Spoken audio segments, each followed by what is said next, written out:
The weapon business is the big business. You make the cash. I was a rich man when I was in that kind of business. Now I'm a poor man.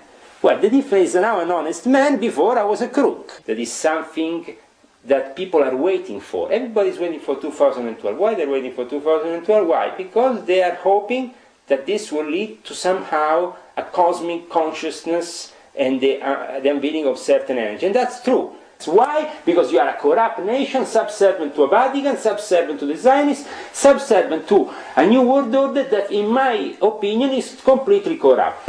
These elections, we support the Democrats, so Republicans are not on the list of support of the Illuminati. They can't make it. McCain can climb walls, can do whatever he wants, he's not going to become anything. And you go and study the history of the Vatican, you will find that from Papa Onofre to many other popes in the Vatican, they have been practicing magicians, parts of Freemasonry, Grand Masters from various traditions, sometimes officially not recognizing each other, but still meeting there. Why?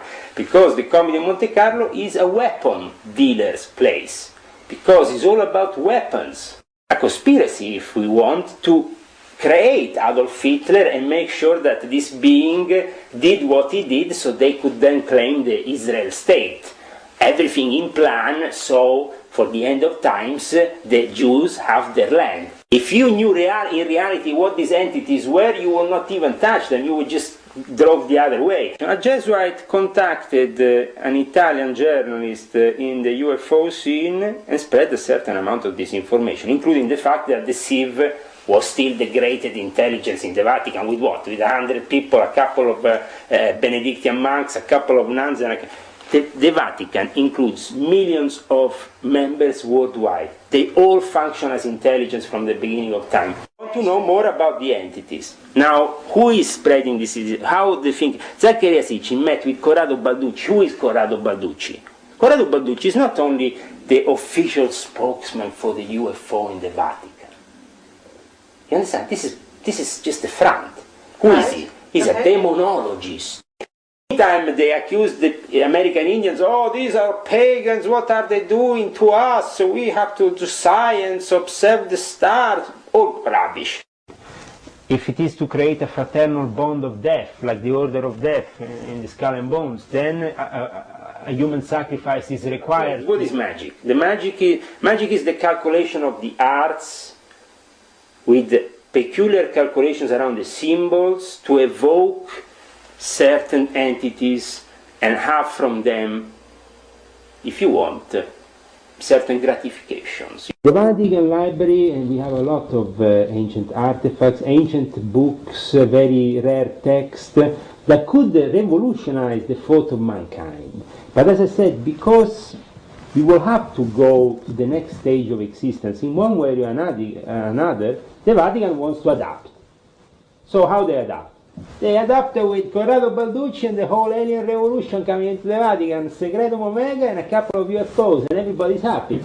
Because it's a tendency in humankind to have the worship for these entities that can give you terrestrial power. We were talking about Anunnaki, we were talking about Nephilim, but there is these entities come from other dimensions, other places in this universe. They can cross over into this dimension if we evoke them, if we call them. Bohemian Grove as well. Bohemian Grove is a different kind of initiation. There they like to dress up in even more fancy clothes, usually Republicans, a lot of whores, a lot of prostitution goes on during the nights of Bohemian Grove. A fake sacrifice ceremony or a real sacrifice? And most of the people in the mind control sectors of the intelligence units, the people who are taking control of the PSYOPs operations, they are occultists. Because occultism and black magic is the most ancient form of military tool known to mankind. At the end, there will be a war, and there will be dead people on the ground. Because the moment they want to microchip me, I'm going to take out a gun and shoot at them. Hi, I'm Carrie Cassidy from Project Camelot. We're here today with Leo Zagami. and we're going to be covering the Illuminati and their role on the world scene and exactly what their MO is, as well as their agenda. All right? So welcome, Leo, and thank you very much for bringing us into your house. We're very excited to be here with you today and be able to get a picture of the kinds of things that you've been part of in the past, and maybe your vision as to where things might be going in the future as well. My name is Leo Lion Zagami. I'm now 37, soon to be 38, born the 5th of March 1970, from an English-Scottish mother and a Sicilian father, both of aristocratic origin. One represents the Di Gregorio family of Sicily, which is an ancient aristocratic family connected to the Sacred Roman Empire, while instead my mother is a Lion family member of the Scottish Lion family, which is also the family of the Queen Mother of England, connected to the Queen. So basically I was born within an aristocratic background. For that reason it was possible for me from an early age to enter what is the world of the elite and what you know as the Illuminati, that are still existing today in various forms and different disguises and different names.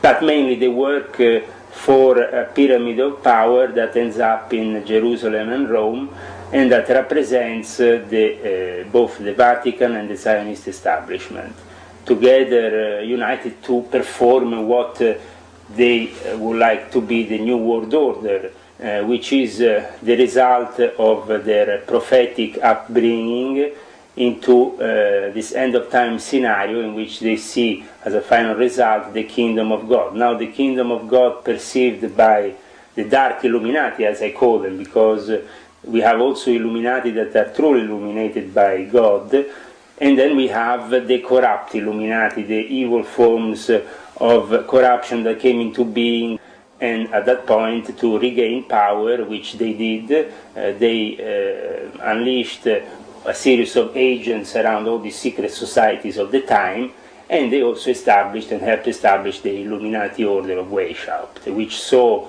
within their members some very illustrious characters, like for example Napoleon, who was initiated himself by Cagliostro, Giuseppe Balsamo, when he was a young lieutenant coming from Corsica.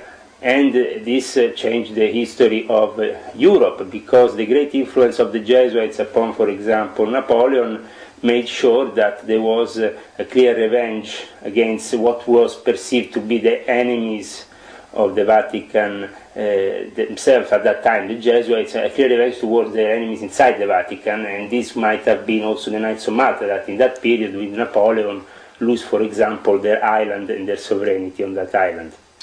Okay, what can you give me a definition of the Freemasons and how the Freemasons differ from the Illuminati?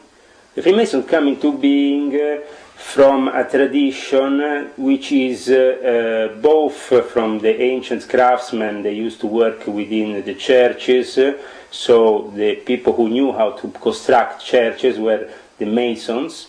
They transmitted this craft, and on top of that, the knowledge to build those churches was a sacred knowledge, and that knowledge was given to them by the Knights Templars, that were the ones who traveled far east and conquered the land of Jerusalem and made sure that for a long time the Vatican was in control of the Holy Land.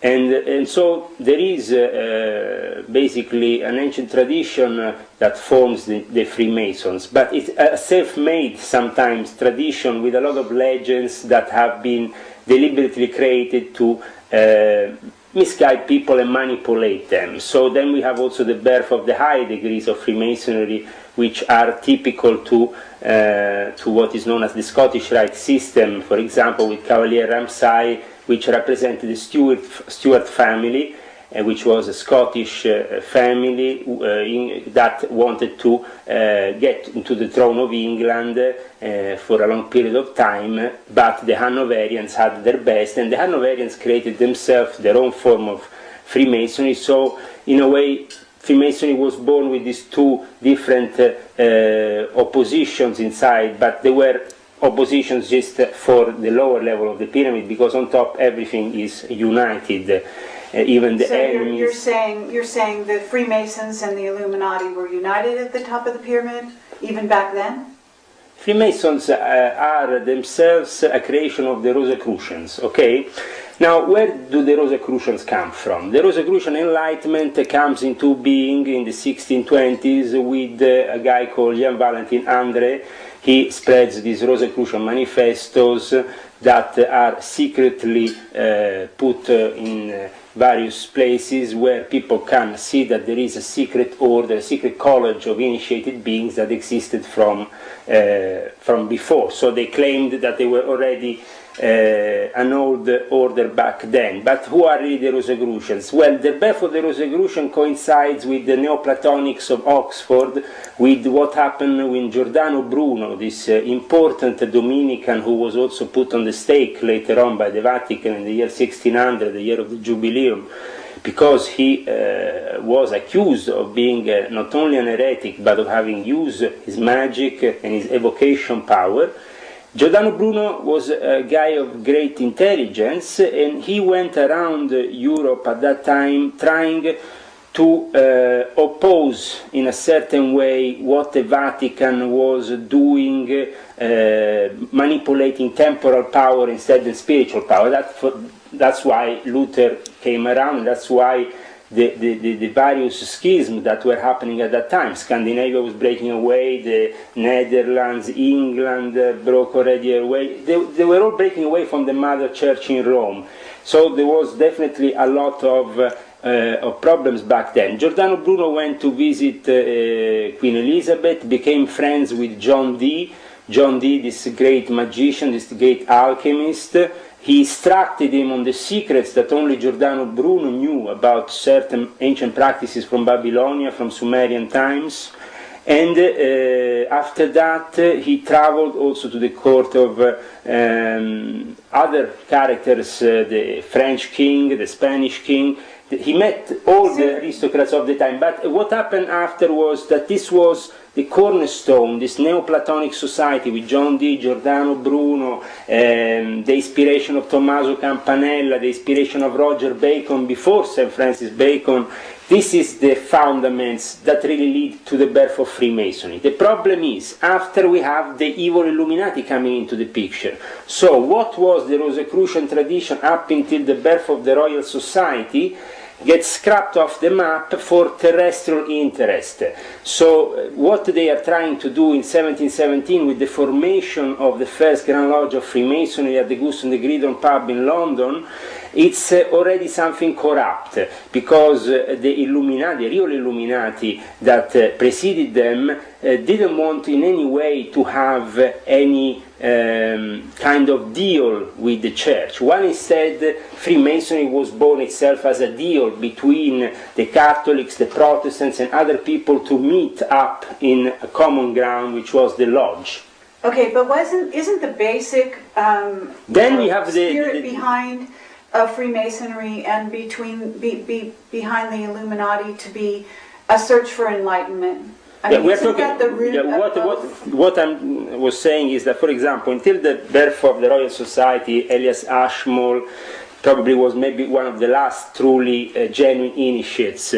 Then what happened after, but even Ashmole himself was corrupt and was working as a secret agent most of his time, not as a true enlightened being that is there to bring enlightenment. Most of this Freemasonic network started to be used for intelligence purposes, for purposes that were not the purposes probably of the people who originally founded true Freemasonry. And where is true Freemasonry being found? True Freemasonry is to be found in ancient times, at the time of Enoch, who is called the first master of Freemasonry. We talk about Abraham, we talk about the founding of the monotheistic religions, the coming of Moses, the coming of Jesus, and then the coming of Mohammed. All these are part of a series of illuminated masters and enlightened beings that want to bring illumination to this planet.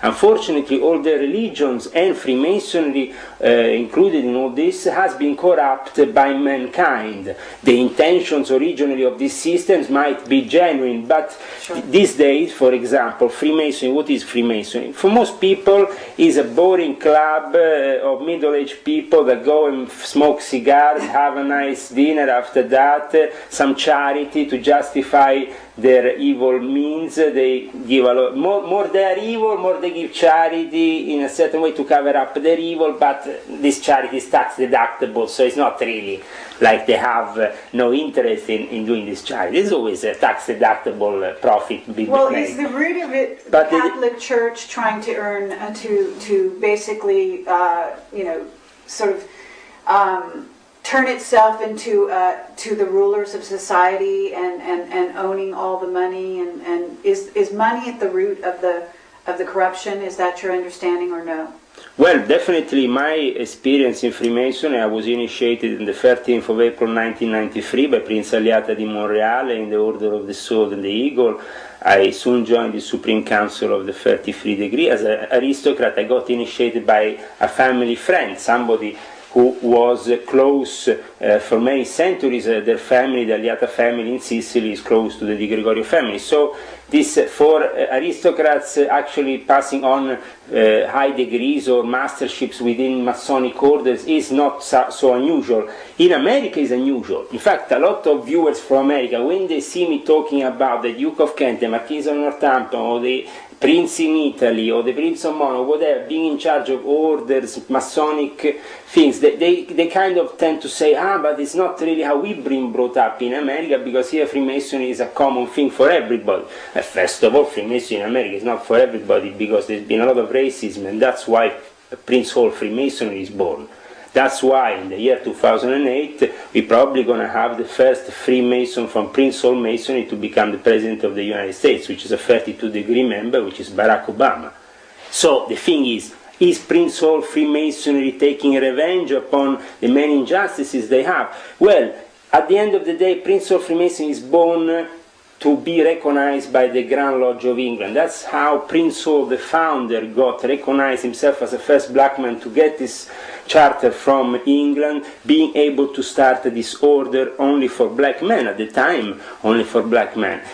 And okay, but what is the significance of that? The thing is, the Prince of Freemasonry comes into the realm then of being to be subservient. In fact, nowadays it's recognized for the first time in the last, since I think 2001 or recently, a few of the Prince of Freemasonry lodges start to be recognized by England officially. Now they are officially being submitted to the power of the United Kingdom Lodge of England, because when you get the recognition from the United Kingdom Lodge of England, at that point you're just aiming to become part of that chain that is born upon an aristocratic chain, because I said the Grand Mastership is given to the Duke of Kent, the Marquis of Northampton. Who are these people? These people are in reality in charge of holy orders also for the Church, for the Anglican Church, but connected to the Catholic Church, because, for example, the Knights of Malta, when the Reformation came into act, split themselves and became Knights of St. John in England, Knights United Order in Sweden, and a network of Knights of Malta under the sovereign monarch. But the sovereign monarch himself, to wear that cross is a copyright. You have to pay somebody. Sooner or later, that copyright will always link you to the Vatican, and every sovereign monarch in Europe has been submitted to the Vatican power, even after the Reformation, because they were very clever to say, we want to ask independence. But that was so the king could have many wives, the other guy could divorce, and anybody could do what they wanted. But the root of power is the Vatican also has a bank. And I was a Freemason belonging to the Monte Carlo Lodge, born out of the P2 Propaganda Lodge of Licio Gelli. The Monte Carlo Lodge, founded by Ezio Giunchiglia, William Rosati and Licio Gelli back in 1976, and modified during the course of time, stayed as the Committee of Monte Carlo, a representation of senior Freemasons from all various parts of Freemasonry, Grand Masters from various traditions, sometimes officially not recognizing each other, but still meeting there. Why? Because the Committee of Monte Carlo is a weapon dealer's place. because it's all about weapons. Okay, It's about the sale of... It's about economics, it's about running the world. It's about doing wars, it's about selling weapons, it's about making money. That money goes into banks, the bankers are very powerful, but also the weapon dealers are very powerful. Okay, but who's at the top of the pyramid? Who specifically? Is it the Pope or is it someone else?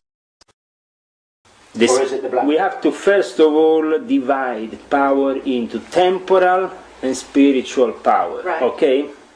But the thing is that these two things are linked, like two keys or two eagles watching one side or the other, like the 33-degree Masonic symbol. This is the oppositions watching each other, but linked still. And obviously the Pope was always linked with the Emperor. So if the Emperor of today is the President of the United States, but still under the Pope, because the spiritual blessing comes from the Pope. Okay, the Pope structure then the Pope has... is a very old man. Is he really in charge or is someone else in charge? We have the Pope, then we have the Jesuits. And many people say, are the Jesuits in charge? The Jesuits are in charge for many years of the Secret Service of the Vatican. Okay, which is but do also... you know these people? Yes, I have photos, if you want, with the head Jesuit of the Interreligious Dialogue Department of the Jesuits. In fact, recently I have been accused on the internet of being myself a Jesuit agent because there is pictures of me with senior Jesuits. Now, the problem is why I have pictures with the senior Jesuits, because I was involved in interreligious dialogue, and up until even recently, last May, I participated to an interreligious dialogue meeting here in Oslo, where this senior Jesuit was present, which is Thomas Michel, and for people it's strange that enemies can meet up. Well, I was critic towards him, in front of him, but we still meet up. We don't have to go around with guns and shoot each other. There has to be a level of dialogue above all, even between the enemies. And this has happened always since the beginning of time. Now, if the opposition has only to be one guy, like Alex Jones shouting with a microphone in front of a building, well, that is a very stupid opposition for me, sorry. Opposition has to be a constructive opposition. We have to propose some alternatives, discuss some possibilities. Okay, but what alternative would you suggest? I mean, what is your vision, or what would your vision be? How would it be different than the Jesuits say? Vision for the world? Different spiritual path, different occupation, different preoccupation. What would you be how would you be differing from him? Sure. Well, my intention is to reveal tonight, whenever you're going to see this video, a few things that might shock you. Like, for example, the revelation that in the Vatican himself we have over 40 cardinals that are Muslim and that are practicing the Jeoshuan, which is a specific holy book that the Muslims use for specific purposes, and called the Jeoshuan Al-Kabiri. And this book is being left to the descendants of Muhammad for a specific purpose, also leading to the end of times. What is the purpose? To be able to control that evil, those evil forces that, for example, the majority, unfortunately, in the Vatican practices with the black masses, with the evocation of certain entities, with the use of these demons. Now, people must say, how is possible the Pope is evoking demons? Well, if you just do a little bit of brief history lessons and you go and study the history of the Vatican, you will find that from Papa Onofre to many other popes in the Vatican, they have been practicing magicians themselves, using evocations, publishing also material on these evocations, through who? The Jesuit order is in charge of the esoteric side of the Vatican. This has happened because the esoteric order is very important for the Vatican, as it includes all this secret information regarding the evocations and how they should be done. So, since the time of the Reformation, the Vatican didn't want the Protestant world to be left out of control.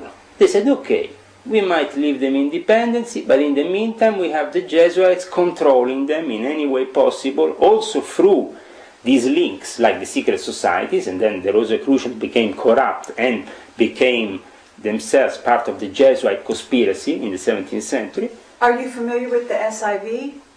The SIV is a secret intelligence of the Vatican, supposedly, came into being during the period of the Second World War. The fact that it's still operative is a minus group of people compared to the secret service of the Vatican in the Knights of Malta. The Knights of Malta are the biggest secret service in the Vatican. They have diplomatic immunity, they have international sovereignty, they have a Grand Master which is totally sworn to believe that he has to be the true defender of the Pope, and inside his membership he has the head of the intelligence of the MI6, the head of the CIA, the head of an NSA.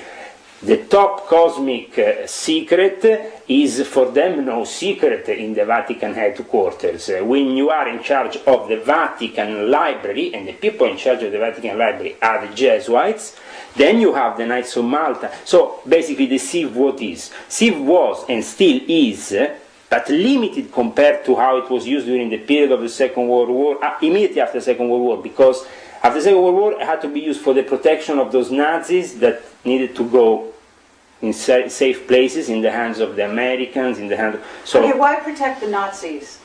Protect the Nazis because the Nazis themselves were actually born out of a conspiracy, if we want, to create Adolf Hitler and make sure that this being did what he did so they could then claim the Israel state.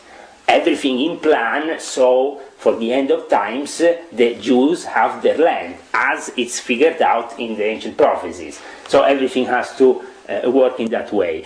So the Knights of Malta, as I said, are themselves the head intelligence operatives in the military field. The Jesuits in the information and disinformation field. Now, what happened with the CIV? The CIV, as I said, in the last 50 years has not been incredibly used, but sometimes it came into action. Though the fact that members of the CIV. I have met members of the intelligence of the Vatican. Okay, including the CIV. The CIV is itself something that has been used in emergency times. Okay, and I would like also to say that there is, unfortunately today, the disinformation coming from Jesuit headquarters. This information comes into being when Zaccaria Sitchin meets in the year 2000 in Bellaria with Corrado Balducci.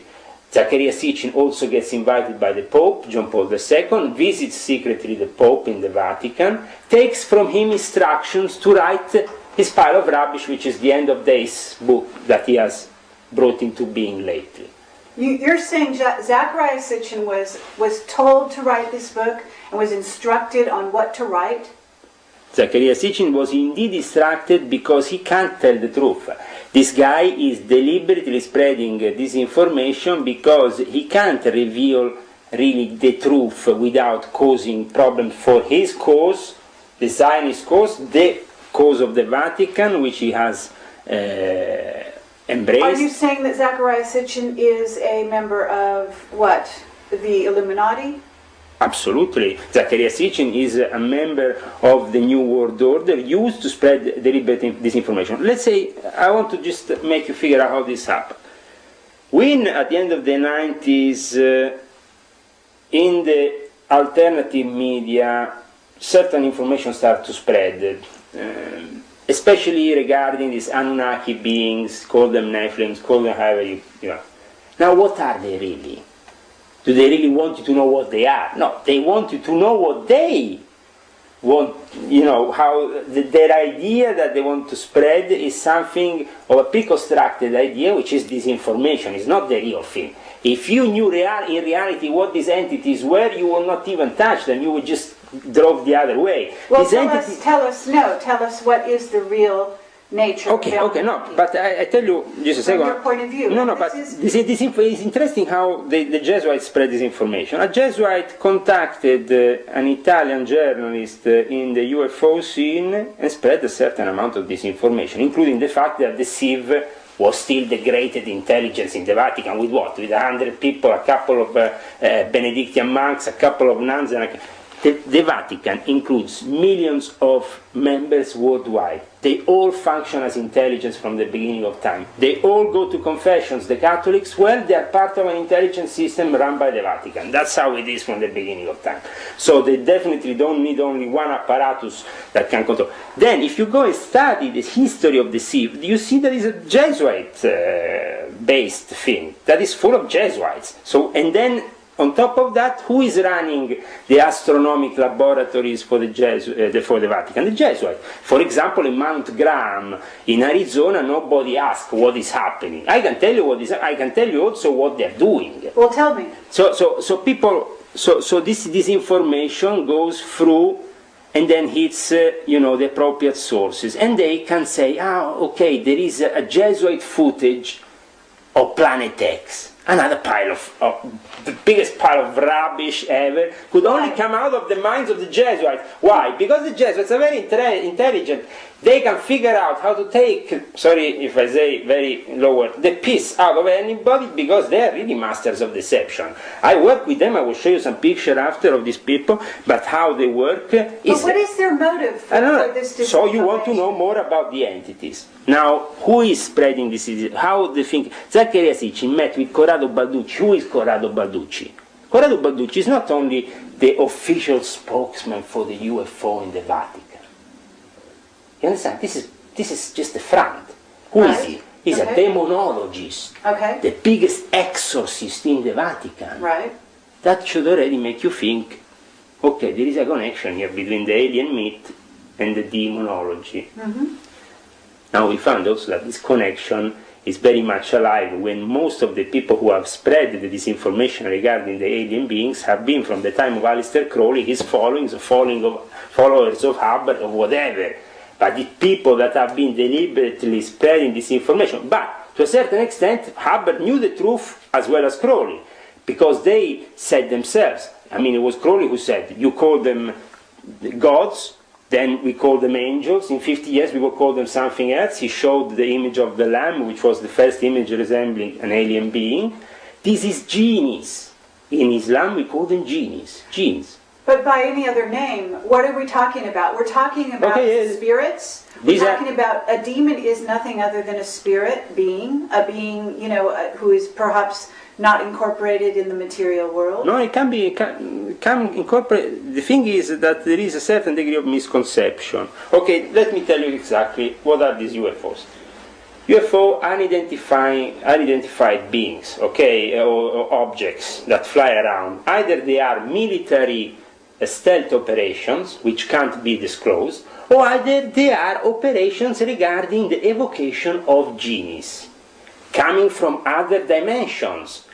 So, an interdimensional door is created, is opened up. Where can these interdimensional doors can be opened up? In certain spaces, certain places, certain holy ground from ancient times known to possess that's possibility. For example, purpose. For example, in Iraq, for example. No, just go to Mount Graham and study a bit what the Jesuits are doing up there. There is a war between the American natives, Indians, and the Jesuits, since the Jesuits have tried to build this observatory.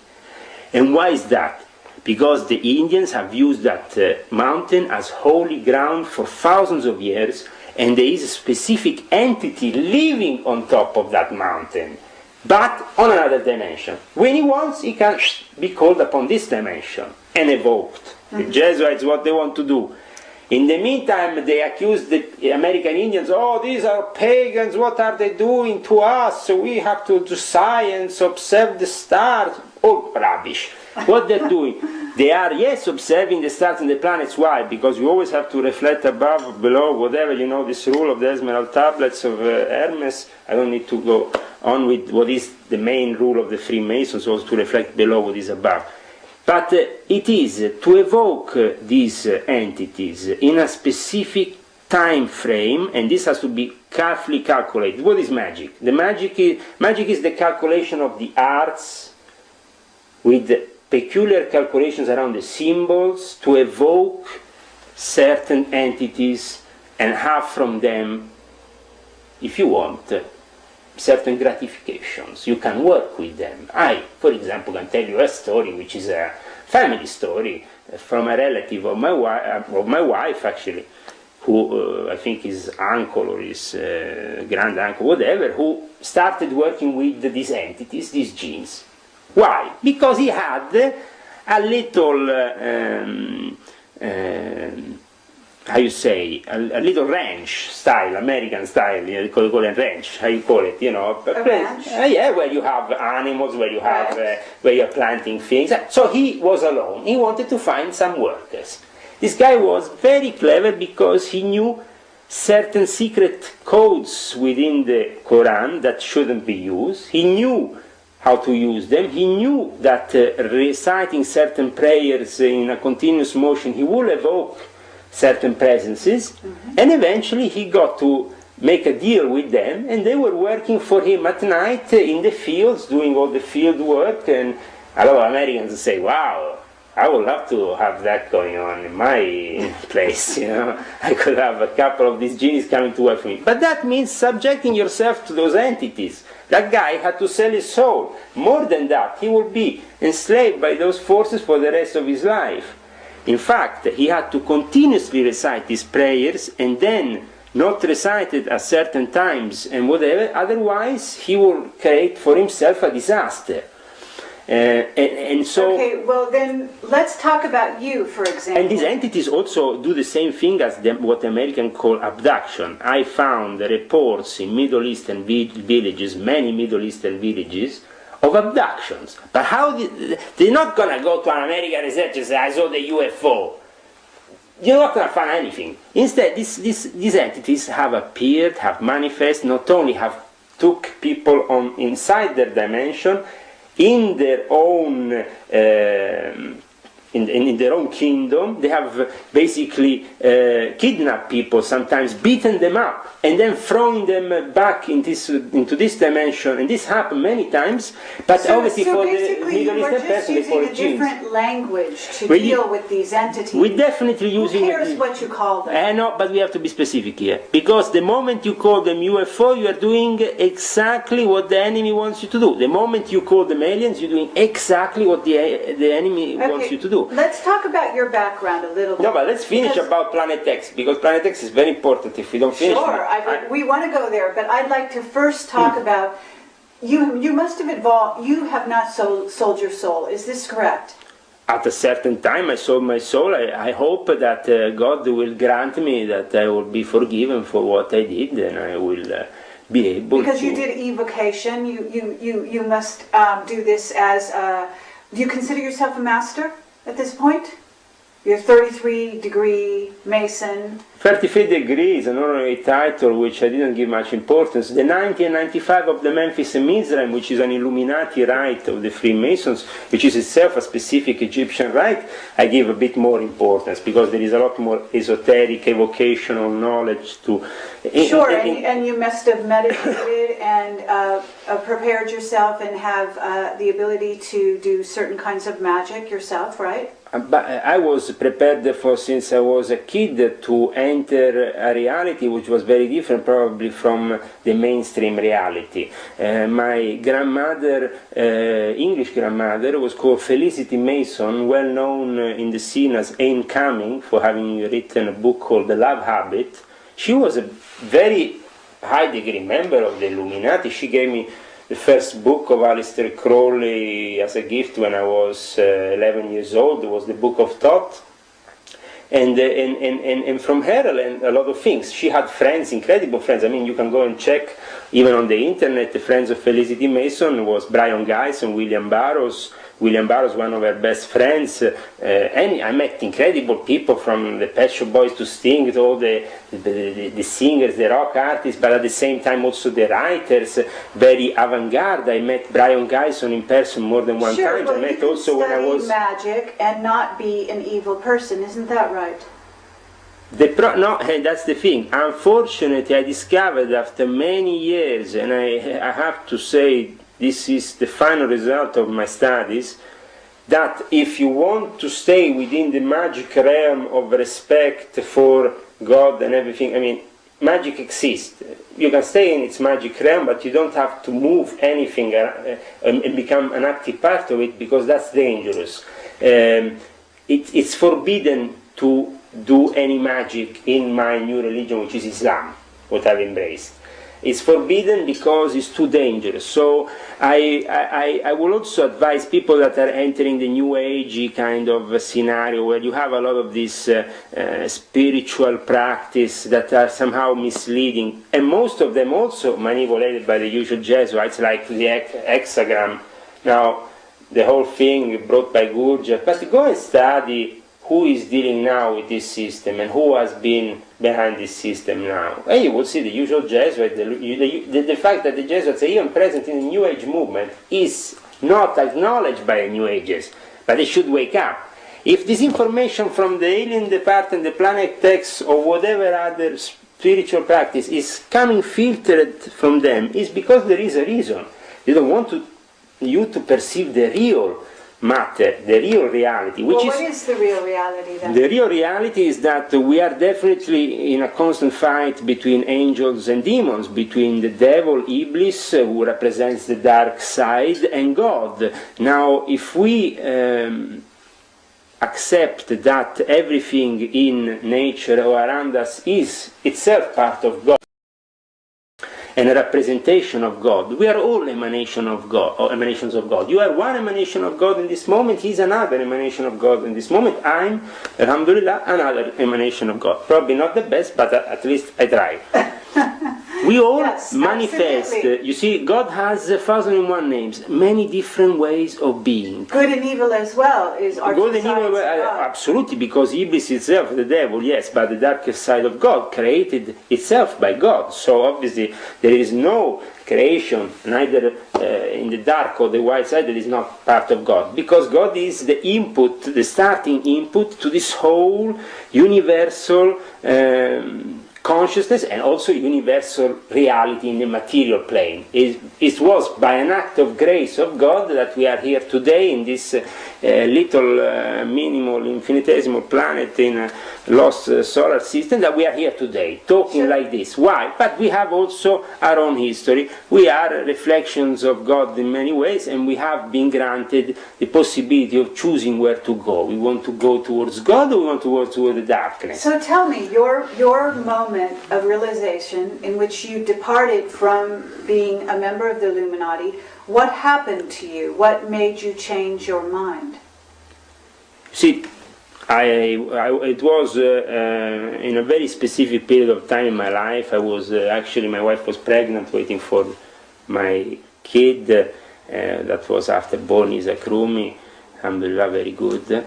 And he was born on the 7th of July 2006, and a very specific day, very symbolic also for me, because a year prior to that I was in London just a week before what happened on the 7th of July, and I have to tell you that definitely the whole of London was flooding with psyops, and they were working all kinds of manipulation to pull off what they pull off that year, which was the terrorist attack in a tube station, an underground station, just one block away from where I used to live. I used to live in Liston Street, just down the road from Edge Road. So basically, I could have been myself there. I could have been, if I was actually just a few more days in London. But what I realized was that through a series of acts of grace, God has given me the possibility of still being here. In the year 2003, I started to clash with the Illuminati, especially the American side of the Illuminati, which was made up of a series of occultists, all very presumptuous, with various secret societies, all manipulated by the CIA in one way or the other, but still loyal to the New World Order plan in any way. How did you disagree with them? I disagree with them. Initially, I tried to find the possibility of a meeting. We wanted to celebrate the 1904 anniversary. What's that? The revelation that Alice Crowley made in 1904 was the revelation of Ivas, the messenger of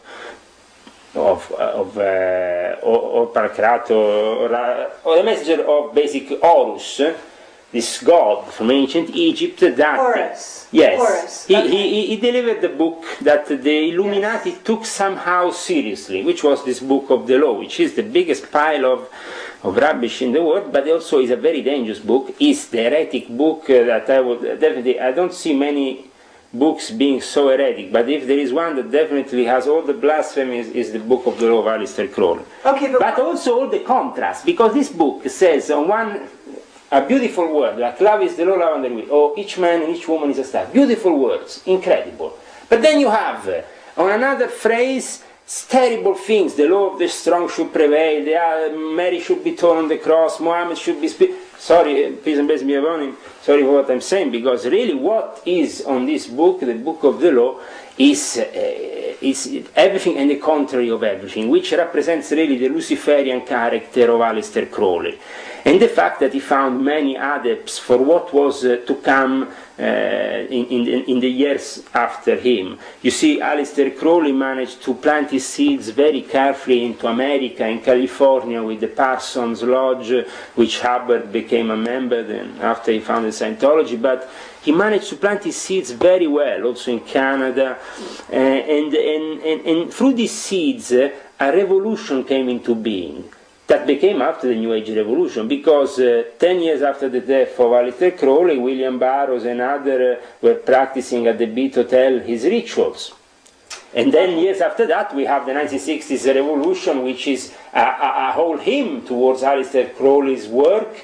If we want, on many sides, it's been manipulated the 60s, and I must say, very sadly, we have to understand that this manipulation went, especially for the people who were more innocent, who became victims of these gurus coming from India, that were deliberately spread into the West with fake and false, showing a little bit of their techniques that obviously the Western man, because the Western man is now so distant from the spiritual reality and the possibility that the spiritual also becomes the material, so these two realities are connected. That's why when before you ask me who is more powerful, the Pope or the presidents, well, the thing is, does the president die, the president of the US, or not? Yes, he dies. One day he will die. He can't be immortal, okay? So he has to meet death. Well, for him to meet death without the approval of the Pope is to be basically scrapped off the map, because they themselves are relying on those blessings and that network to bring their power to their successors, to the people after them, and to the people after and after. So you're saying one hand of this washes the other, but to get back to your own realization and your own change. Yes, it was... You went against mainly the Illuminati. Yeah, at the beginning, as I said... How did you differ? At the beginning, what happened was this. I wanted to see if it was possible to give a stop to certain practices of evocation of certain demons that were really dangerous for mankind. I thought at that point I could eventually move on the positive side of things, this movement, also the esoteric movement, which is very powerful also, and taking a lot of people within the New Age field and bringing them somehow towards the realization of something more positive. I thought that Aleister Crowley was definitely not positive, because it's not the way forward. Aleister Crowley has been put there for a purpose, which is to be the beast. Now, the beast is not the best character you have in the apocalypse. So, in the transformation towards the end of time scenario, and the realization of a revelation that is something that people are waiting for. Everybody's waiting for 2012. Why they're waiting for 2012? Why? Because they are hoping that this will lead to somehow a cosmic consciousness and the unveiling of certain energy. And that's true. The manifestation of these energies upon Earth will be very strong, because the cosmic scenario, the alineation, the way the planets are coming together, the stars and the whole universe, is something that happens to be connected to the holy number of God. For the Illuminati, this number is 25920, 25,120. Part of it is 2160. This becomes the change of an era. In Stonehenge, from the Eastern Gate, we will see the sun. That will be the moment of change for humanity. From a certain age we enter another age, which is an age full of psychic power and of metaphysical strength, and we have to deal with it. But the powers that are on top of us, what I have been fighting now since I came out of it, is people that unfortunately want to use these powers to their own advantage. If the guy from the CIA will go to that Grandmaster, to Lomar Duguet, for example, who is a famous occultist in the US. He has written many books. He's the guy who writes the introduction for Aleister Crowley Manual. What is the name again? Lon Milo Duquette. He's the Grand Secretary, Deputy Grand Master, I think, of the OTO, Ordo Templi Orientis. He's living in California. I met him. He came here to Norway. I took care of him in London at the time in 2001, just prior to 9/11. We were together. There was a secret gathering here of the Illuminati in the mountains here in Norway, of this branch of Illuminati, because I don't say that the OTO is all the Illuminati. No, there are small branch dedicated to manipulate the young culture especially, because each one has their own specifics in this new world order. The Rotary Club is built for the businessman, then if he wants something more of a thrill, then give him a fancy apron, lift him a couple of sleeves, initiate him to Freemasonry. Then after that, if he's not, if you see that the guy is ready to be manipulated even more, well, at that point you get him into the elite. You get him into the Illuminati orders. You have the Martinists, you have the Rosicrucians. All these orders have been corrupt by greed. In the West, there is no such thing. You were a host to this head of the Illuminati in the United States. Yes. You're calling him. Well, he's the head of the Ordo Templi Orientis Illuminati, which is the official representatives of Aleister Crowley. They are the ones who have the copyright over the works of Aleister Crowley. Fine, but did you find him to be under the thumb of the Jesuits? No, under the thumb of the CIA. The CIA. The CIA. Because the CIA is under the thumb of the Jesuits. Listen a second. Okay, he was under the thumb, on one side, he was under the thumb of the CIA because he wanted to be a loyal American, a patriot. He thought that by working with them he could help them with his knowledge. He's particularly clever with the Tarot. He's the Grand Master of the Tarot Association in the United States, I'm talking so. And he, at the same time, is also clever with the Enochian tablets and so in the use of that. And he has written many books. And you consider him to be a master? He's definitely a master of the esoteric, but he is, for example, somebody who is used, like I said, from the CIA, but also from the Jesuits on the other side. Now, he himself thought that he was opposing somehow the Jesuits or the Knights of Malta, or even the Skull and Bones, in his, because he was initiated at a level that he didn't have the knowledge of the level on top of him. But the people on top of him, like for example William Breeze, who is the head of the OTO in America, linked to Alberto Moscato, who himself was working for the Vatican, for Corrado Balducci, for the Jesuits, and for the usual thing. When, for example, this Corrado Balducci was mentioned to me the first time, it was, I think, maybe spring of the year 2000, that he was mentioned in connection with, from Alberto Moscato, that said, this is my dear friend in the Vatican, I have, I'm working with him, and he himself, Alberto Moscato, that died in mysterious circumstances, he was the head of the Italian OTO, he died in mysterious circumstances just a year and a half ago. A year and a half. Do you know why was he killed? 2 years ago he was killed. In your opinion? Well, I know why he was killed. You do? And why? The thing was, it's a little bit my fault. Okay.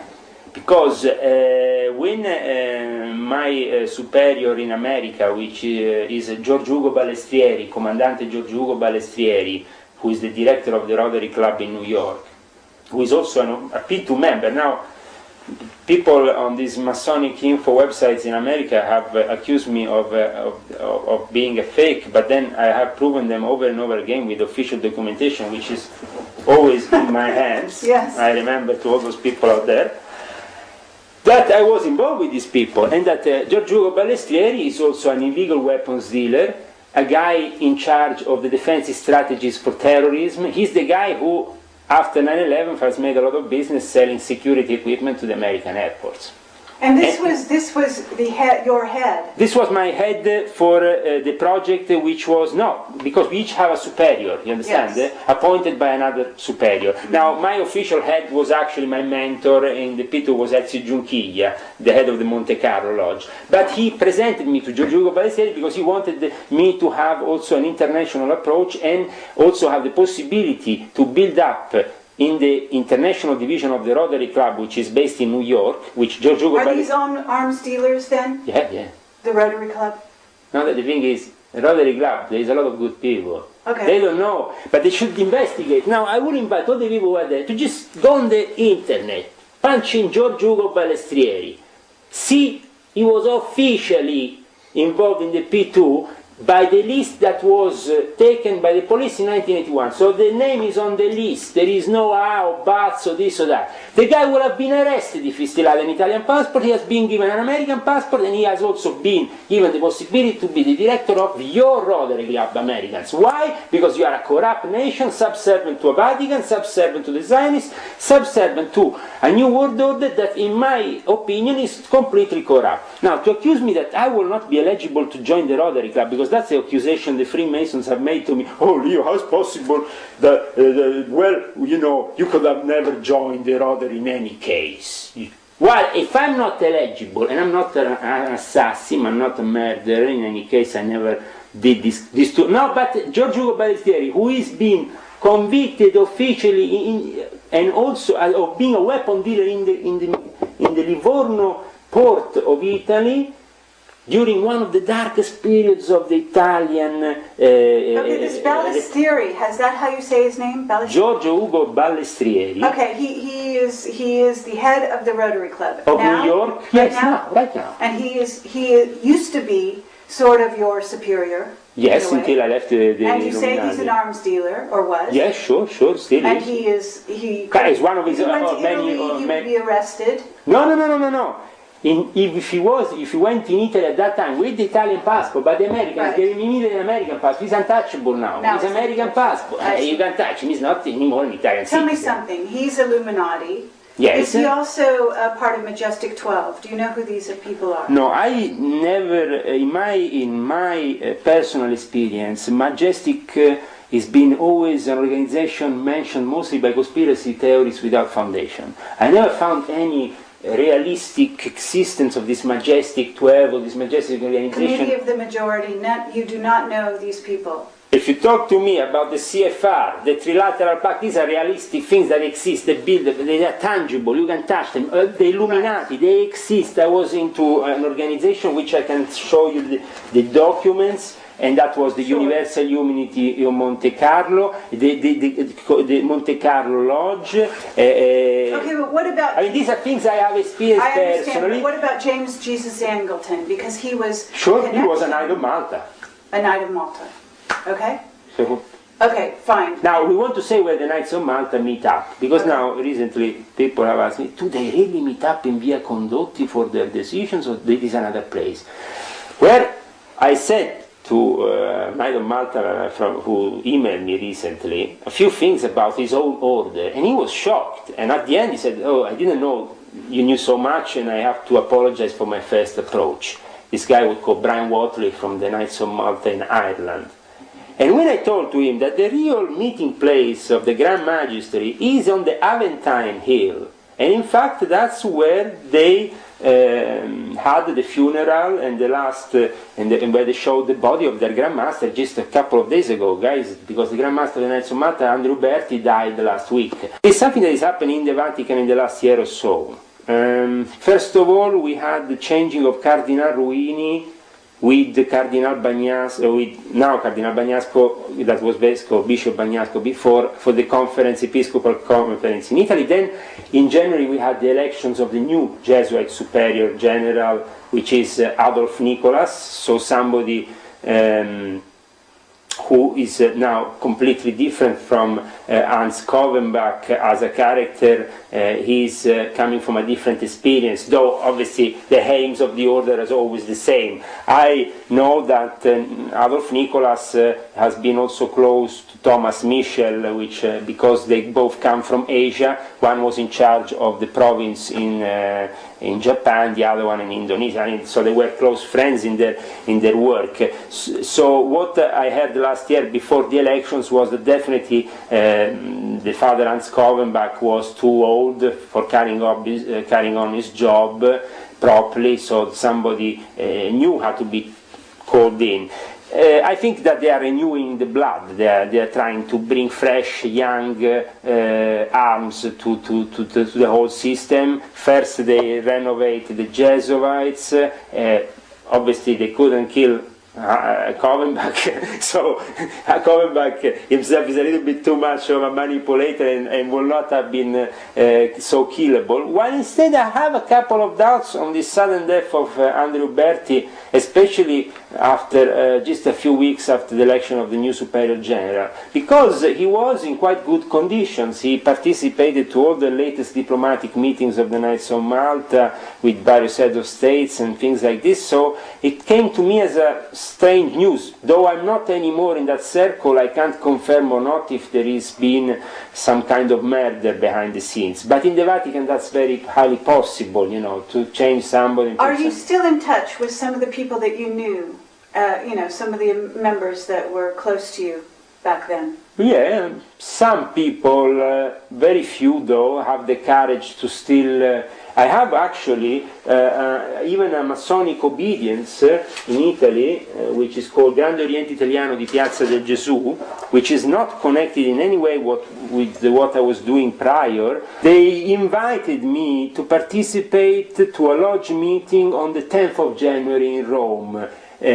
So I basically, for the first time after 2 years, participated to a Masonic lodge meeting in a lodge that invited an anti-Mason, or at least somebody who is perceived as such by the majority of Masons. But for people, why they did that? Because their own obedience is not corrupt. It's not fearing. They had contacts with the Jesuits, with Padre Caprile in the 70s, their Grand Master prior to that. They always been, this is a Scottish Rite system, so they have a tradition which is obviously of quite linked to the Vatican in some way, especially because they are Grande Oriente Italiano di Piazza del Gesù, which was specifically linked with the Vatican. But at least they had the courage to invite me in a fraternal way to a lodge. Instead they didn't do what the Grand Lodge of Maine did, which to write a whole page full of rubbish on me and accuse me of being this and that. Okay, but they invited you. What purpose would you have in going? I went. I can show you the pictures later. But I understand. But what did you hope to accomplish? What I do is to talk openly about what is, for example, the Jesuit influence upon the Scottish Rite, which is an historical influence, which this goes back 3 centuries, so it's interesting under also an historical point of view to discuss with them the influence of the Vatican upon certain branches of Freemasonry, to open their minds against what is the New World Order, trying to discuss and find if there is a way of dialogue. Now, for example, there was in this lodge, the Garibaldi Lodge, some very interesting people, also some intelligence members from the Italian intelligence. But we gathered together, we had a great laugh, a great dinner after, where we talked about Le Brigidine, the order and they're not necessarily all corrupt. Isn't this right? I mean, some of them must be genuine. What I did is this. Instead of participating to a Rite meeting, what is the Rite? The Rite is every meeting from the 4th degree onwards to the 33. That is the Rite. Then you have the Order, which is the first 3 degree. In reality, a Freemason can't be more than a Master Mason. The higher degree is the 3rd. And for me, keeping it simple and down to those 3 degrees, actually it's still possible for me to go in a lodge and not practice anything that I can recall as satanic. Okay, you have the death and rebirth myth of Hiram Abiff, but that is like Osiris, is a kind of death rebirth myth that goes on from ancient times. So the Mason is made to believe is Hiram Abiff, is killed, is then resurrected by the Masons there, is given the various grips, the various signs to to recognize himself with other Masons worldwide. But when you enter then the Rite, for me the Scottish Rite is corrupt. I say that. Why? Because part of the degrees have been created by the Jesuits. The York Rite is corrupt. Why? Because part of the degrees have been created by the Zionists, other parts of the degrees have been created by corrupt people close to the Catholic, but also close to the Anglican Church for various reasons. And so at the end, universal Freemason is not really universal.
Some people say the Illuminati don't exist. Well, I mean, this is an official document from the Raoul Makis Lodge, and leaves no doubt that the Illuminati not only exist, but they practice what is known as the primitive rite of Memphis and Mizraim, which is the Egyptian rite.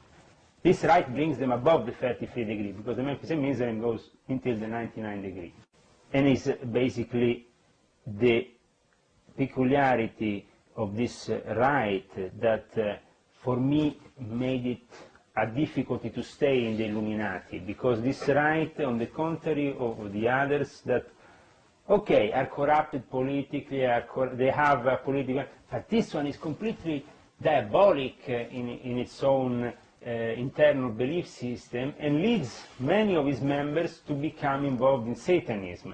In fact, for example, heads of the Memphis and Mizraim in Italy, like Roberto Negrini, is involved in a satanic anti-Christian Ordo Templi Orientis Fraternitas Hermetica Luciferiana, or there is many others like him in America that have, like Michael Bertiobbi, involved in Satanism, and also close to Anton LaVey, I found a lot of other characters here in Europe that practice the Memphis and Mizraim. Here in Sweden, isn't this the Bush family also involved in the Illuminati and Satanism? Sure, sure. Each one is involved with their own orders, their own lodges, their own degree systems. The Skull and Bones have their own operational way of working, their own legends, the Knights of Euluga, a specific kind of initiation where you have the devil, Don Quixote, and the Pope. That should already tell you who are really the figures here that are in charge of the real power, because the Pope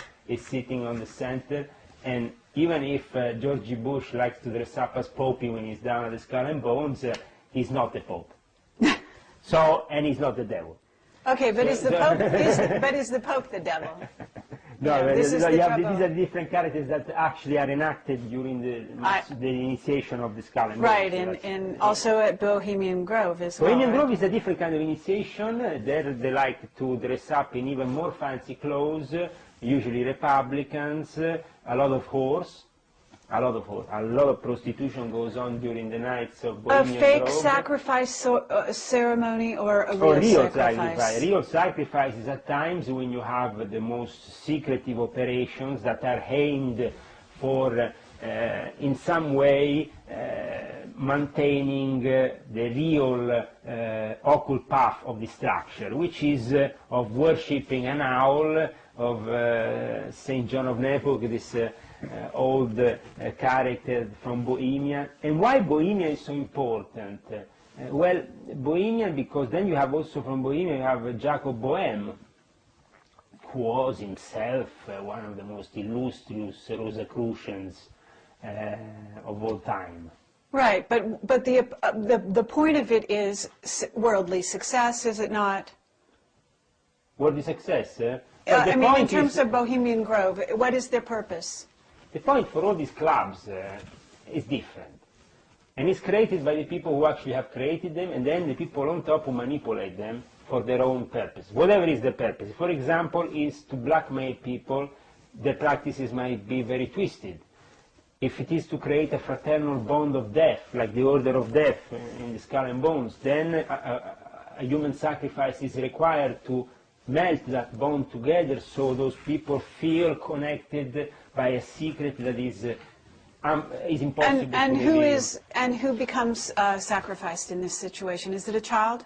Now, what happens in the Illuminati by their own instructions is an ancient practice that was also done by the rabbis, the most orthodox rabbis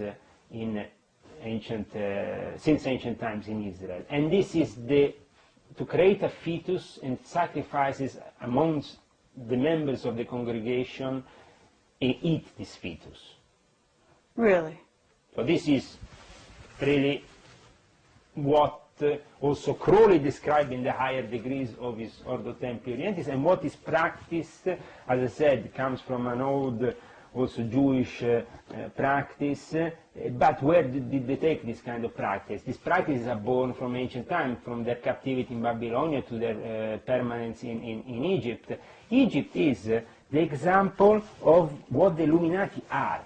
Now, I will show you also later a picture of how the lodge is here in Oslo. We went there. You went? Yes. Okay, but inside. I have a No, picture of we the had. temple Okay, inside. very good. Yes, we were not allowed inside. What I can tell you about the temple inside is they are called a Christian Masonic order. Okay, there are only Christians in. Many Freemasons around the world are actually horrified by the fact that here in Scandinavian Freemasonry can be so racistic, that can't include the Jews, the Hindu, the Muslims, because of their own Christian order of Knights Templars, because that's what they claim to be. You saw their cross in the symbol when you went to their headquarters, well, with the lion and, yes, and a red cross. And but you're saying this is inside, an emphasis. The emphasis outside is on Christianity, but if you go inside their temple, on top you will notice this symbol. Sure. That is nothing of Christian origin. You will notice that the temple inside, what is the Swedish rite, one of the most esoteric and most occult rites of Freemasonry, which is practiced here in Norway, is practiced in the whole of Scandinavia. So that means Norway, Sweden, Denmark, also practiced in part of Germany, practiced in Iceland, and also in parts of Finland. This specific rite, the Swedish rite, horrified me by their hypocrisy, because on one side they portray themselves as good Christians to the community, on the other side they are practicing pagan beliefs, which are completely incompatible with the belief in one God. That's why Muhammad, peace and blessings be upon him, came, because the Christians were already worshipping gods. They left the true path of Jesus already 7 centuries after Jesus came. The Christians were already worshipping other things, including them with Christianity, having a wrong perception of Christianity. The same with the Jews. They started to worship something different when Moses went just up the mountain. Why? Because it's a tendency in humankind to have the worship for these entities that can give you terrestrial power. We were talking about Anunnaki, we were talking about Nephilim, but there is these entities come from other dimensions, other places in this universe. They can cross over into this dimension if we evoke them, if we call them. And also the weak, the ill, the sick of mind, as described by Eliphas Levi in the book of Transcendental Magic, they can become easily possessed by these demons and become their zombies in a way. That's why also we have the zombie character, which is created in voodoo. They give him a very strong poison that completely burns the brain of the character and makes him possessed by this entity. Well, this is also mind control, is it not? It's mind control. But that's why you will find that most of the people in the mind control sectors of the intelligence units, the people who are taking control of the PSYOPs operations, they are occultists. Because Sure. occultism and black magic is the most ancient form of military tool known to mankind from the ancient times. So this is, yes, to manipulate. And also this is pharaonic. I'm against, since I, in June 2006, participated first to a meeting in Monte Carlo on the 1st of June. Then I went to San Cerbone on the 2nd and 3rd of June. I was in San Cerbone, a monastery near Lucca. And then after that, I left and went to Livorno, and at the Academy of the Military Academy of Livorno, I had a very illuminating meeting with Giorgio Ugo Ballestrieri at the Military Academy, because he's a military, he's part of the naval of the military. I was with him for a whole day. After a long time that we knew each other, I really understood what these people were up to. It was illuminating for me to understand that they were totally taking advantage of me, and at this time they wanted me to infiltrate the organization of my wife. My wife is part of a Muslim organization that was co-founded by his father, and they know that this organization is a very big organization, very powerful. It counts millions of adepts, and for that reason they wanted me, and also it's a moderate Muslim school, the connection for them was too strong and too tempting. They wanted to use me in order to infiltrate this Muslim organization that is especially powerful in Turkey.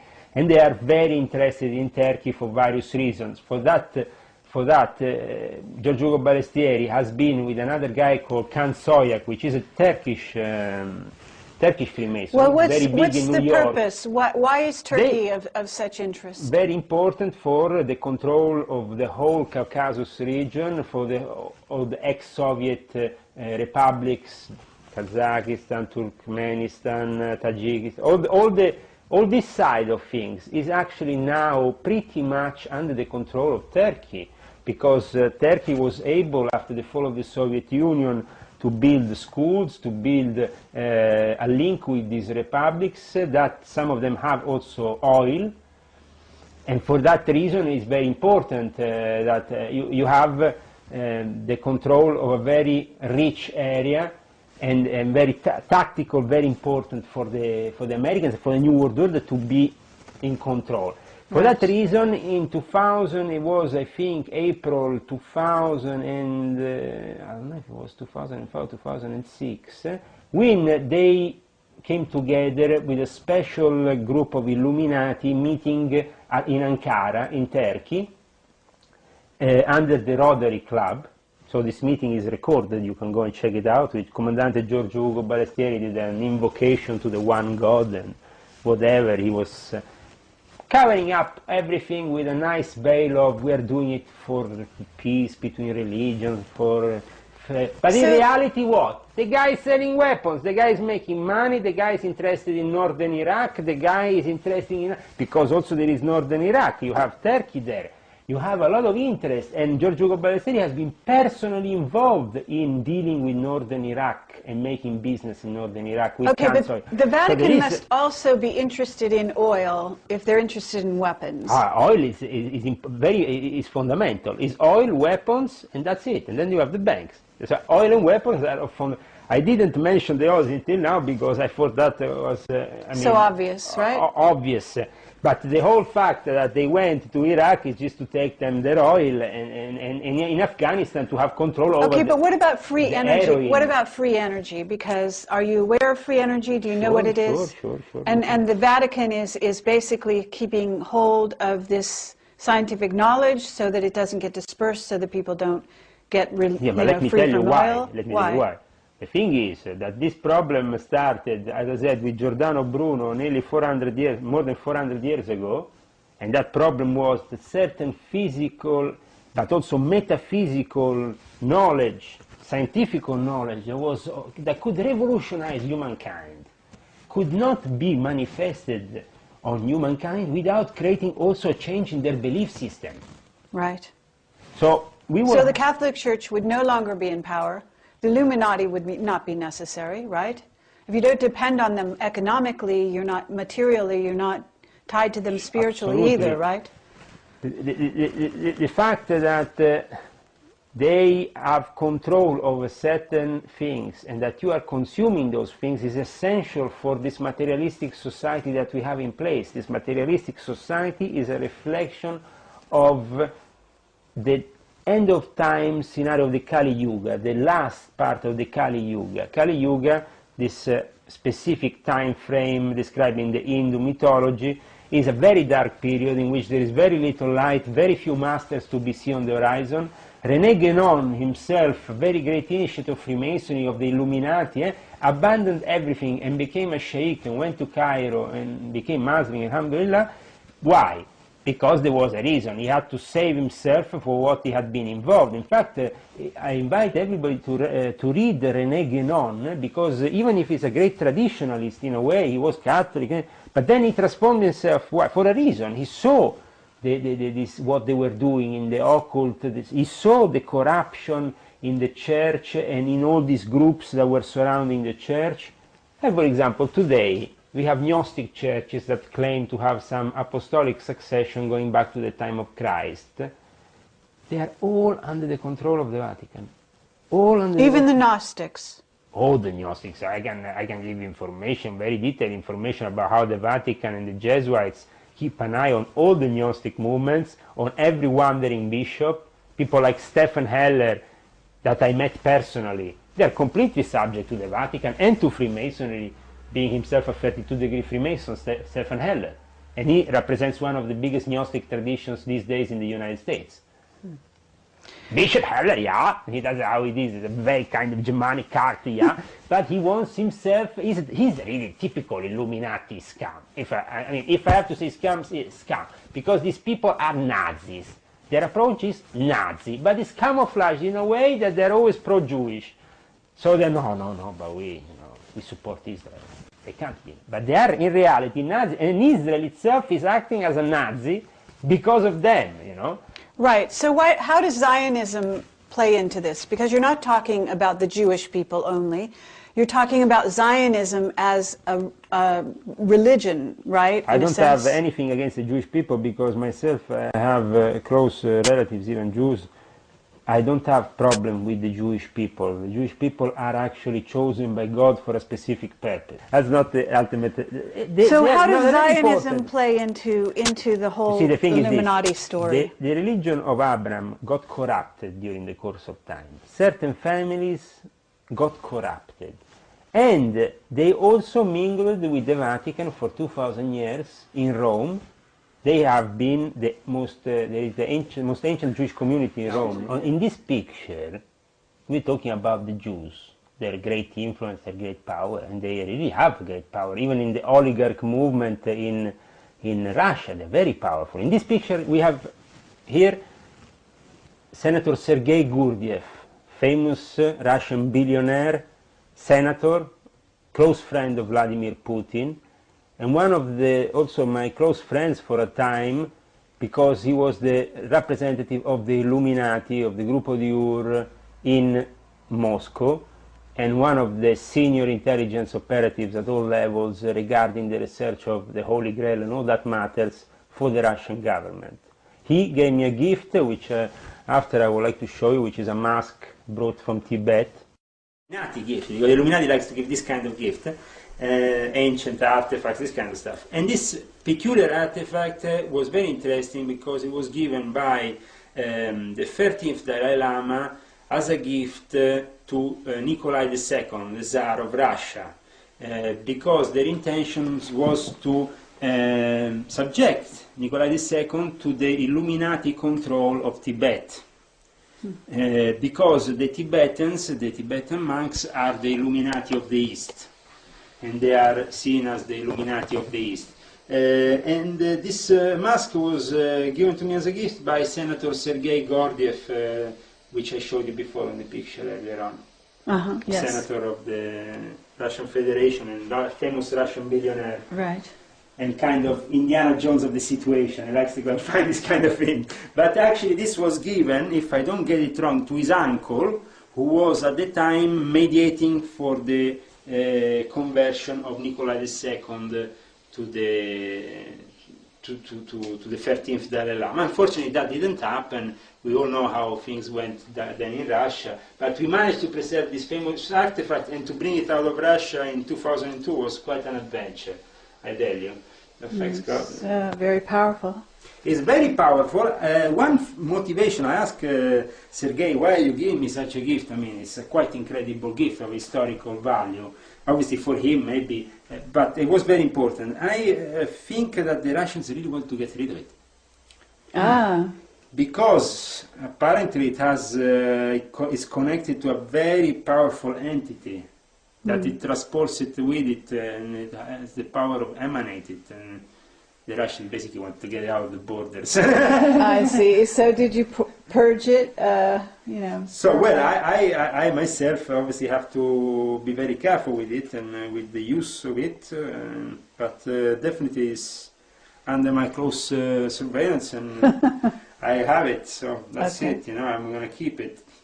Okay. It's a very peculiar mask, very peculiar. The 14th Dalai Lama, the present Dalai Lama, used it when he has his own divinator who went into trance with this mask before the Chinese arrived and warned them to go away. So in a way saved the life of the Dalai Lama. This tradition, as we were saying, is part of the Bon tradition, is the shamanic tradition of Tibet, which is more ancient than the Buddhist tradition. But it's said to be dominated by the Buddhists and by the red caps of Tibet. In the middle we have a Jew, Lazarus. Lazarus is, his wife is the head of basically the customs in Russia, so you can't get in Russia without the wife of, she's the head of all customs operating especially in Moscow, and he himself, an oligarch, working for the oligarchs, is of Georgian origin, but he's a Jew, and he explained me how the Jews literally transformed themselves into the aristocracy of the communist establishment and managed to survive also the persecution of Stalin if they simply worked with the establishment in a certain way. Nowadays, they're very strong. But for example, Senator Sergei Gurdjieff officially objects the Zionists. But when this other guy here gave him a $900,000 watch in front of my eyes, he accepted it. And why, you say, why a senator from the Russian Federation should accept such a gift? Because corruption in Russia is made with watches. There is $1 million watches. Once I had 3 of them on my table. And they're used for corruption by the Illuminati so they can keep on their oligarchy and all their practices So, without but being why? touched. How does Zionism serve the Illuminati's interest? You're talking about their vision of Armageddon because it is written so in the Bible. Absolutely. The Zionism, you see, is a corrupt branch of what is really the religion of Abraham. That was already corrupt for a long time and tried to, with Zionism, especially coming out of Ukraine, to gather power. But the Zionist families, like for example the Rothschilds, who have been so important for the implementation of Zionism, are themselves also working linked to the Vatican, because they are Knights of Malta. So you will say, how is possible Zionism and the Vatican? It doesn't really fit in. One should oppose the other. While publicly it might seem so, in reality they are completely connected. And I think that John Paul II made this quite evident when he called them our oldest brothers and embraced with so much love the rabbi in Rome, which I repeat, Rome is the oldest Jewish community in the world, so connected to Rome you have also this, and they worked for the Vatican. I saw Mossad agents in Rome from the Sonnino family, which I used to work with, involved with La Banda della Maiana, which was this fearsome gang of people involved with the P2, with the intelligence service, killers that were doing all kinds of weapons, cocaine, heroin, all kinds of business with them. And they were receiving every year a letter from Andreotti, which is a senior Democrat Christian, very well known in the Atlantic Pact, in the NATO. Andreotti is one of the key people in Italy, also as a politician still nowadays. He has been prime minister for many times. And he was is a senior Opus Dei and P2 member. But working with these people, I saw the power of the Zionist establishment. For example, George Ugo Ballesteri wanted to do a Isaac Rabi award.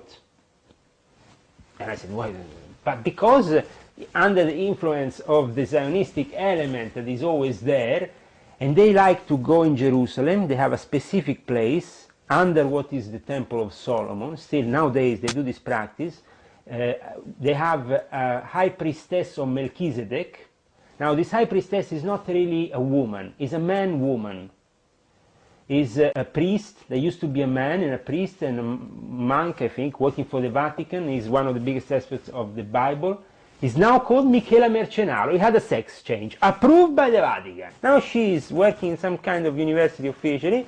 In reality, she's working also for the police in their investigations in the occult and occult murders, but she is the high priestess of Melchizedek of the Order of Zion and celebrates these occult rituals in Jerusalem with the elite there, and her function is to be androgyne, because half man, half woman. Mm-hmm. She can have this Zionist element is working. At times it has been opposing the Vatican, but at the end has decided, especially after the Second World War, to merge, and it couldn't be otherwise, because after the Second World War the Vatican became an American club. Also the Freemasons didn't exist inside the Vatican as lodges, but after the Second World War they were granted 4 lodges, a whole Grand Lodge set up in the Vatican with their own different lodges, with an official charter coming from America. You know? Okay. So the thing is, there was obviously an embracing also from the Vatican of what they have always embraced, which has been to be themselves head of these aristocratic families, themselves also involved with the Zionist families. Why? Because they were the bankers, so they had to be somebody who had to sponsor other people. There was a bank, and the bank is a very important thing for the Vatican. In fact, the IOR, la finanza dello IOR, the finances of the IOR, are fundamental for the Vatican. And we go back to the disinformation of before, Segretum Omega. Why is so important that people have to realize that the Vatican is hiding something? But what is actually the Vatican hiding? The Vatican is hiding books and important rituals of evocation. What about the third secret of Fatima? Is the Vatican hiding this or no? The thing is this: the Vatican constructs miracles for their own purpose, to establish a place where people go, spend money on hideous things like little crosses, make cash, a couple of holy waters, then so you have Lourdes, Fatima, then you have Padre Pio now. So in other words, it's just a show to make money. There is no secret? No, there's no real secret? No, there is secret that at times these people have been in contact with entities, okay? Or they have opened an interdimensional door with an entity that has come through and has revealed them certain secrets. For them, certain things, certain prophecies are very important, because at times, and that's why the Jesuits are in Mount Graham also with their astronomical observatory, they have to calculate exactly, because they want to avoid sometimes that the prophecy comes against them in any way. If the prophecy becomes enemy of their own project, then at that point that prophecy has to be scrapped off the map. The people that the prophecy can't come into being. Why? Because they are there making sure that that kid, if it's born that day, dies. Why? Because that kid will be an enemy of their order. And it's already for them, so there is been... Who is the Black Pope? Black Pope is the general of the Jesuits. As I said, his power is very strong because the Sieve, as we mentioned before, is just a small creation of what is the Jesuit intelligence apparatus, which is very important. Okay, but who is he specifically? What's his name? Adolf Nicholas is the Black Pope now, is known. Okay, and is he going to be the Black Pope of Revelation? No. Then you have the Black Pope of Revelation. That doesn't need to be, there is, you see, there is a confusion here. There is always an element of confusion. And why? Certainly. Because when you have two elements, then you usually choose the wrong one, and the right one gets left untouched. So everybody is focused, the Black Pope of Revelation is the Black Pope of the Jesuits.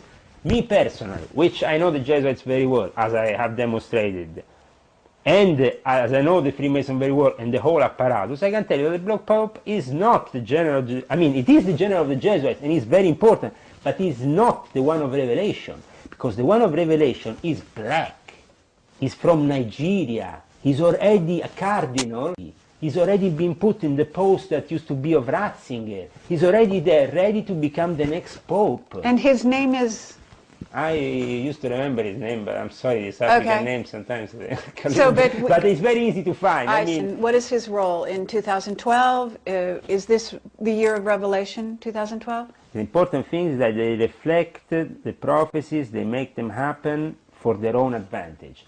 Now the Jesuits, with their own Black Pope, which is obviously the figure of the Jesuit general, which is very important. I never underestimate that figure because it's a very important one, as sometimes powerful as the Pope, because they have been so important as an order, because they have the esoteric knowledge, and they have the knowledge and access to those interdimensional doors. That's why, it's very natural. How comes a Jesuit is in an astronomical observatory in Mount Graham in Arizona, or is in the library in the Vatican? What is taking, if you can't check a book in the secret archive of the Vatican because they are there protecting it. At the same time, they are in charge of an observatory. This should make it very clear that when they deliberately spread through this guy Barbado, this information regarding the Secretum Omega and Planet X, we should at least question it, because what is the purpose though? Barbado, we have just interviewed a journalist who has worked with Barbado in getting his information out. Okay, Lucas Scantamburlo, and basically this is a very open, innocent, genuine, honest guy. But the Jesuits take advantage of a fool like him in 2 minutes. You have to be a little bit awake about this. Okay, is this true of Barbado as well? Because Barbado is now out of a job. He cannot get work. Okay. All because of this. Barbado, by his own assertions, okay, he says, in the year 2000, or 2001 actually to be more precise, came into contact with a Jesuit. Right. If I come into contact with a Jesuit, actually I make a picture, a photo, I put it on the wall, I met a Jesuit, friends, that's it, check it out, because whatever comes out of he came forward from SIV, he was not supposed to be communicating. First of all, it's secret, supposedly. No? There is no, he called it scheggia impazzita, so a rebel of the system within the sieve in the Vatican. Right. It doesn't exist, such a thing. Forget it. But you're a rebel. No, I'm out. I'm not in. But you were a rebel you were inside at some point when Barbado says, I went to the office in Rome where he was accredited and where I saw that he was a legitimate source. Right. That's it. That's it. You think if with my revelations now, yes, I can still go in an office so high up or be in that office? I'm doing my revelations and it's very clear for everyone. Actually, it's clear also for the Jesuits. In fact, the thing is, they arrested me 3 times in Norway. They tortured me, injected me, beaten me up, put in prison cell. They did all kinds of things. How did you get out? Thanks God I got out, because the first 2 times I repented towards the Illuminati system and who was my superiors, and I said, okay, sorry, I'm gonna not go further. But here you are, you're not... No, wait. Then the 3rd time was when I literally came out of the system, or came out of the group, was after June 2006, I told you, prior, because of the involvement that they wanted me to have with my wife's organization. I said, okay, no, I started to accuse them of being themselves a fraud, that their interreligious gatherings, because here we are talking, in my documentation that I will show you, about interreligious gatherings that were organized in monasteries around Italy for the specific purpose of trying to bring closer Islam or the Illuminati with the concept of Islam, and be able to have also what happened many centuries ago, a meeting between knighthoods of the East and the West. So basically between the Islamic chivalric orders and the Is this Christian. bad? No, this was great. This was all great. Right. But the problem was that there was people like Giorgio Ugo Balestrieri in it, that they were only involved because they want to make a buck by selling a few weapons and other technology. I didn't know that I was covering up for certain crooks. The moment I realized that this was only crookery done upon me, that I was the victim of these people. Right. That, for example, But here, you say you were tortured. Watch. Please tell me, Here- how did you get for- away? here you have it's written here. Okay, Bill. Go For ahead. example, on the left side, you have a documentation of a meeting held in Bologna, Villa Leona. Okay, now Villa Leona is the headquarters of the Opus Dei in Bologna, and this was a meeting with the Illuminati. Roberto Negrini, you can see his name very clearly, which is also officially an anti-Christian, a Satanist, but in the Opus Dei headquarters, you know, like Holy Water and Devil, all together in one group. You see the symbols of the universal unity of the Monte Carlo Lodge here, and you see clearly the reference, and also the name of Carlo Maria Baserga, which is the head there of the Opus Dei, and being involved in the business that the Opus Dei did in the port of Genova. Also, recently, as recently as last June, this came up in an investigation of the police in Italy. But they have scrubbed off my name out of the phone interception, but I have photos with all those people that I can show you, and my involvement. but Also here, watch here, this is another invitation. Now this was supposed to be the meetings of meetings. This meeting here was supposed to be held in September in the monastery of Santa Scholastica, very important monastery. You can find this monastery on the first scene of Omen Free. Okay. The film Omen Free, you can find it, this monastery. This monastery was the last place where Ratzinger talked before becoming Pope. In this monastery we were supposed to meet with my wife also there, representing her Islamic organization, and with Gabriele Mandelkhan, who is a Sufi Gerai Helveti, and with basically with these people. We were also, with the Dr. Aldo Rapicavoli, which is a high-level Freemason, celebrate the Giordano Bruno, which we mentioned before, death, there, it's written there. Okay, but you're still telling me that you got away. You're telling me that... This one in September never happened. It was cancelled because in June, walked out of the organization. I understand, but you said you've been arrested. We know Yes. that you've been harassed, Yes. right? And I'm just asking What happened, for example, how do you get away from the Illuminati? Okay, what happened was I needed to get away saving my life. So the only way to get away saving my life was to eventually reveal and keep safely with me this information and reveal it to the appropriate sources so I could defend myself. Who are the appropriate sources? People like you, people that came forward. The general public. What happened was this. In October, September of 2006, after my kid was born and I recovered from the arrest, which was pretty mind-breaking, and I managed to get out. Why? Because I managed to prove to the authorities here in Norway that what I was saying was true regarding my involvement in certain groups, that they were deliberately trying to attack me, and that there was even a guy, a doctor, involved, a guy called Nikolai de Matos Fritzvold, who is the head of a mental hospital here in Norway, that in reality was related to a General Fritzvold, and also himself a master of the Memphis and Mizraim. I have on my diploma of the Memphis and Mizraim, I have his name written very clearly, and basically we find that this guy is an occultist practicing voodoo act or whatever. You can check on the internet for yourself, Nicola, and he's also a doctor. How can a doctor in a mental hospital be? But what he did was very evil. The moment I didn't agree with him, he lift the phone, go and lock him up.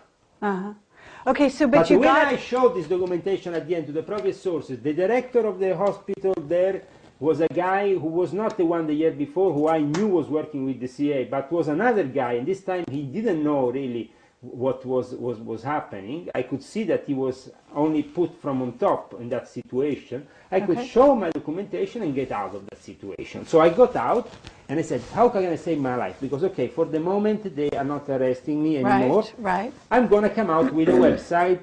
I'm going to scan a few things, documents, open a blog. That's happened with Illuminati Confessions at squarespace.com.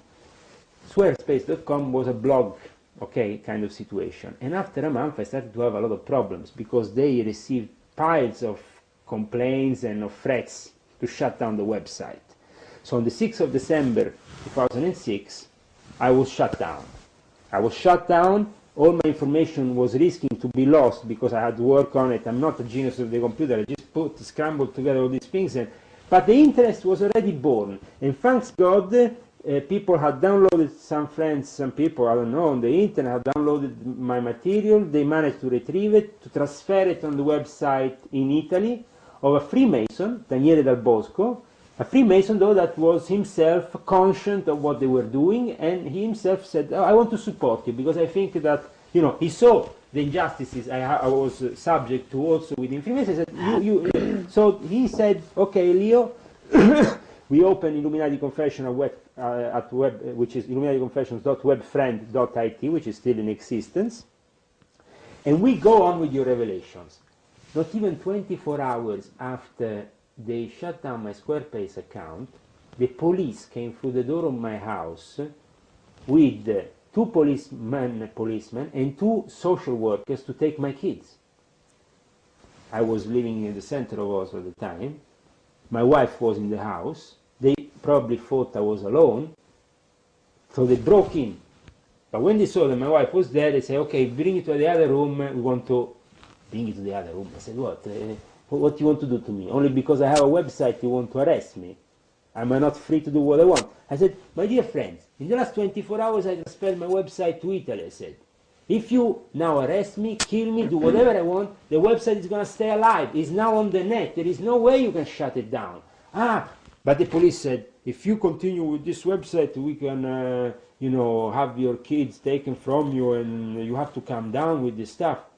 How dares the police of Norway? And I said once again to the camera and to the people of Norway, shame on you, come to my door, come to my house, threaten me to take my kids because they can't take the truth upon Per Christian Krok, ex-secretary of the Ministry of Defense, who I saw in open lodge worshipping the Book of the Dead and the Steel of Revealing of Aleister Crowley, dressed in a black cloak.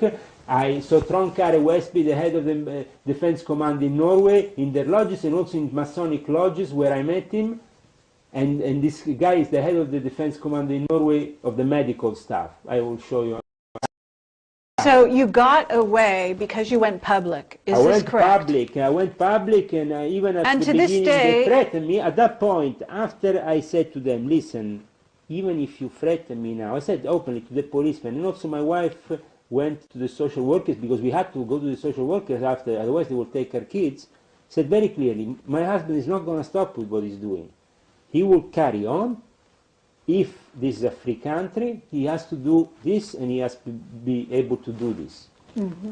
At that point, they couldn't arrest me anymore like before, or put me and torture me for hours and do whatever. Because at that point, I would go immediately on the net, as soon as I was out, put everything, and finally I had an audience. Right. Obviously, the problem was, who was my audience? The problem was that my audience obviously maybe was not judged as serious by many people, because the alternative media sometimes is not judged as serious. Mm-hmm. But for me, at least, it was a mean to spread my information and to be able to protect myself. And they took this very seriously. In fact, what happened 2 weeks later, I was invited to Livorno, on 21st of December, to a P2 lodge in Livorno. I have pictures of that meeting also, by their Grand Master there.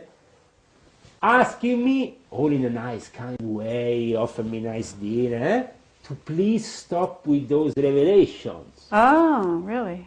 But the guy who asked me, Grandmaster Mauro Lazzari and Luigi Piazza, because I refused, they were punished themselves. And in June, just now, 2007, the police raided their headquarters of the Masonic orders. There is this documentation in Livorno, and it was the biggest scandal since the P2, because it's connected also to the Christian Democratic Party, because their lodge, where I was meeting, was the headquarters of the Christian Democratic Party, UDC, of Caesar, which is the party close to the Vatican. So obviously you don't need to be a genius to link 1 + 1 is 2, you know. You have a Masonic lodge in the headquarters of the Christian Democratic Party.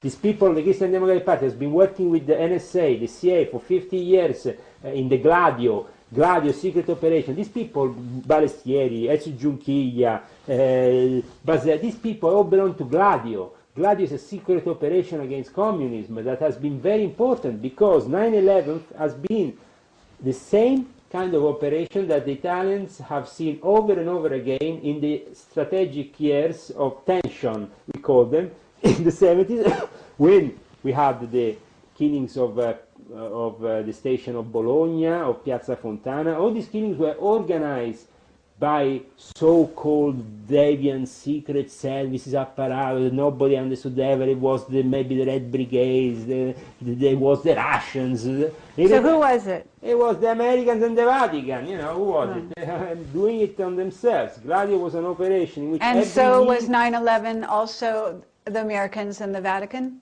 Absolutely, and the Zionists. And the Mossad. The Mossad was very important in this. In fact, Sure. and also the. So is the idea to create basically? They reflect a prophecy, because in the Zohar, at a specific point of the Zohar, is written that in the city of the big tower, in the specific date, the 21st date, I think, of Elul, of the Jewish calendar, that was the 11th of September, boom, there will be this disaster, the tower will fall down. It's written in the Zohar. Zohar, for the Kabbalists, is the most holy text for the Jewish Kabbalists. So they read, knock their heads on the wall, and reflect what is there. Now, as we have the Mossad, the Zionist element, the Jewish occult element, which is very important because the Kabbalah is born out of them, but born originally where? From Egypt. And the same happened with because we don't have to see only Christianity or Catholicism as coming only from Judaism. No, that's very wrong. We have to see Christianity as coming from a mix of pagan religions that the Emperor Constantine put together, including the cult of Isis, of Osiris, of Mithras, of all these. But this was from Atlantis, was it not? All originally from Atlantis, but Atlantis and many other Atlantis civilizations before that, because the thing is that we have only knowledge about maybe one ancient civilization before ourselves, but there is many others that have been eliminated and we know nothing about it. Mm-hmm. Leah, I want to ask you, do the Masons or the Illuminati have ancient texts coming directly from Atlantis? Do they have information about this? Now, this is a legend. This is the legend that really managed to fraud. They managed to fraud Hitler, Churchill with this kind of thing. So it's quite interesting. You know, the Book of Thoth or some kind of tablets, ancient tablets that come from Atlantis, were supposed to be hidden in the pyramids, hidden there, hidden. There is definitely stuff that comes from ancient times. And there is specific groups within the Illuminati, like for example the Gruppo di Tebes, group of Thebes, which is a specific group within the Illuminati which takes care only of the ancient artifacts. And these must be in the Vatican. They're in the Vatican Library, are they not? In the Vatican Library, and we have a lot of ancient artifacts, ancient books, very rare texts that could revolutionize the thought of mankind. But as I said, because we will have to go to the next stage of existence in one way or another, the Vatican wants to adapt. So how they adapt? They adapt with Corrado Balducci and the whole alien revolution coming into the Vatican, Secretum Omega and a couple of UFOs, and everybody's happy. Because the next step of brainwashing is to have you believe that Jesus is some kind of Prince of Sirius that comes on this planet as a high priest and is himself an alien being or some kind of alien high priest from Sirius. Sirius is very important. We don't have to joke with Sirius. We don't, because Sirius is Sirius in every way, and it says, the word says it. It's in the universal apparatus the eye of God. So, you know, you have a bunch of sheep, which are Okay, the stars. so... No, watch. Shepherd, and then you have a dog. Now, the dog star is Sirius, is the Right. dog of this, you know, you have a lot of stars running around, but they're sheep. And then you have a shepherd, and you have a shepherd's dog. Yeah?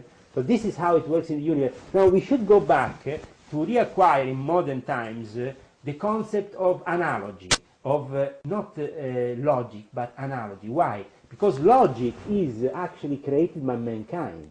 It was created by mankind at the time of ancient Greece, and then filtered through our civilization through to us.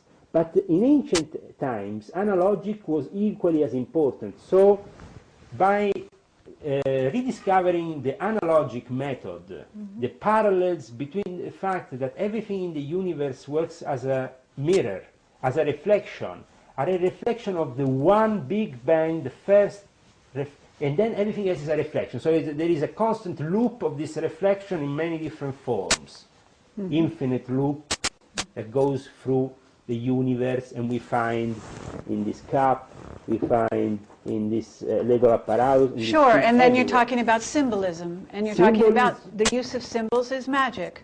And again, you're back in the circle. Yeah, but as I said, do we really want, if we want the next stage, then we have to acknowledge the science of God. Okay, no problem. That has to be done, because sooner or later mankind will have to come out of this ignorance. But at the moment, what we are having is just some substitutes, especially in the New Age movement or cults that have been created lately. Okay, but what about science, and what about the idea that there might be Planet X or some other planet out there? Is this completely a figment of people's imagination based on something that the Illuminati wants to put out there for their purposes of revelation and Armageddon? From my experience of the whole Zacharias teaching, like I mentioned before, from my experience and from what Barbara and then the Secretum Omega and all this information coming out of the alternative media, it's clear that they want to control the alternative media.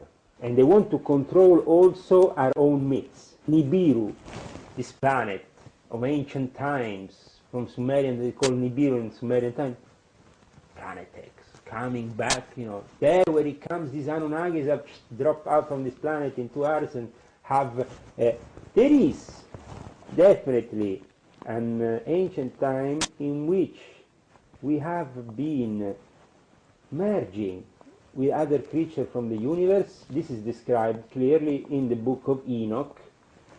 But who were these creatures? These creatures were the rebels that were escaping, the rebel angels that were escaping from God in a way. What we have here in this present situation is that we think they are in reality interbreeds between mankind and aliens. And this is the biggest disinfo that we can get. Okay, if you believe that's disinfo, then let's talk about underground bases. Why do we have underground bases, since you say that in your experience they do exist?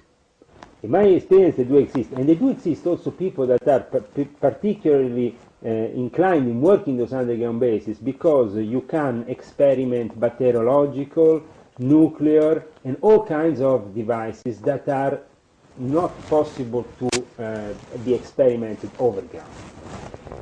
And also to experiment the most evil of the evil, because mankind nowadays is playing God, playing with genes, playing with mixing a cow with a dog, with a human, with a lion, with a... Okay, but what about... Okay, so you're saying genetic engineering, you're saying genetic engineering, you're saying hidden, atomic bombs, whatever, experimentation. And also, but why are they building cities underground? Cities underground are built for the disaster scenario, the doomsday scenario. Well, is there such a thing? Yes. What is that? Yeah. Is this a real scenario or is this From fake? my experience in the Illuminati, Yes. the moment in which 2012 was mentioned was either because 2012 was 21st of December, the peculiar date in which a ritual had to start, a Pythagorean ritual, because Freemasons traced their ancestry to Pythagoras as their first... Pythagoras. Yes. For them, the fact that this 25920 is the number of God and it coincides with the changing of an era has to be celebrated with a ritual that reflects above below.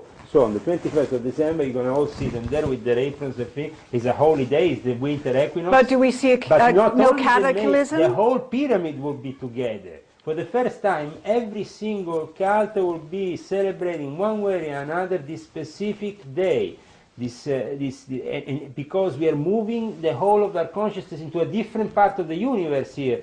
So this is a positive vision of the future, isn't it? I have definitely a positive vision of the future, but I also have some questions regarding how the so-called Illuminati at the top really are taking things.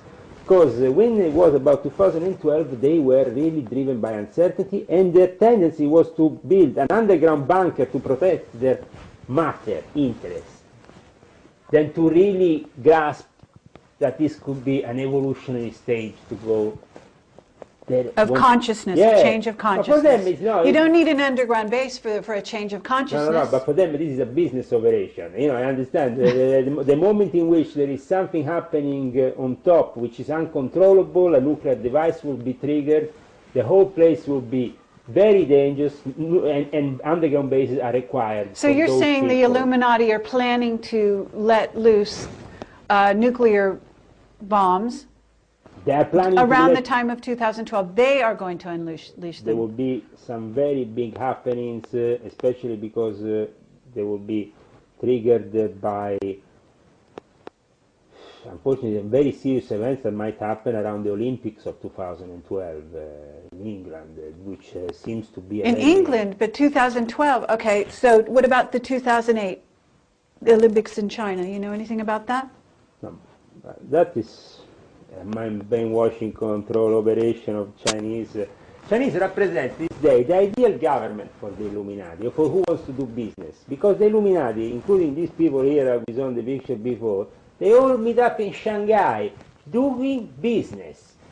One of the rituals, which I'm going to show you a picture after if I remember, is the ritual of the ancient Chinese tea, which is not a tea, but it's a kind of specific drink that they bring from a little village that it tells you gives you immortality, but actually gives you a lot of energy. It's like 20 ginseng altogether, or like a line of cocaine. It's a specific water they bring from this village, and a specific plant which they make this tea, and everybody was enjoying it in Moscow much more than any drug. And I found this very interesting, and they were doing the classic traditional Chinese tea ritual, you know, that was the...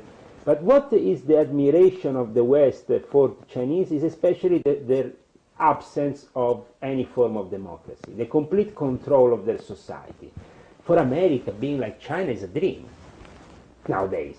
Why? Because the American dictators that are implementing now their so-called Patriot Act see in China the ideal place where nobody can actually object to anything. You can't have more than one child. But at the same time, this also gives the Americans and the people at the fake opposition, because America is not a real opposition to China, forget it, they want to make cash with China, they want to make cash with Iran, Iran wants to make cash with America, cash with China, Sudan, who cares, make the cash, couple of Hollywood stars running at their food. Bullshit!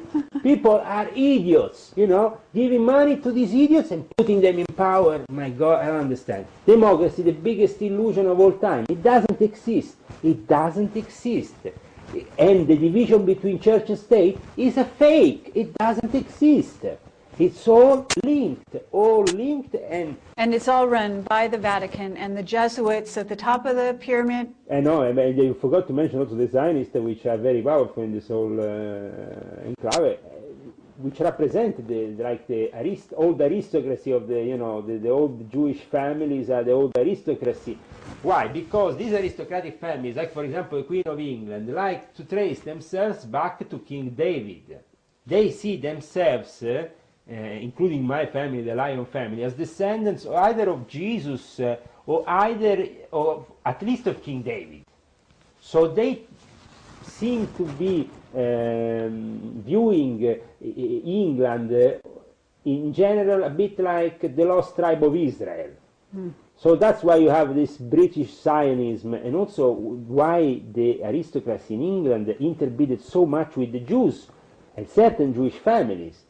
So to create this whole thing, so whereby at the end you don't understand anymore who is in control of anything, because he's married with him and then married with him. We are running out of time here. One last thing. Well, you can see when they're giving the Nobel Peace Prizes, especially in Sweden, you have a whole table of leading Zionist Jewish family. Then you have the aristocrats. Everything is in order, in this new world order, and has a specific place to it.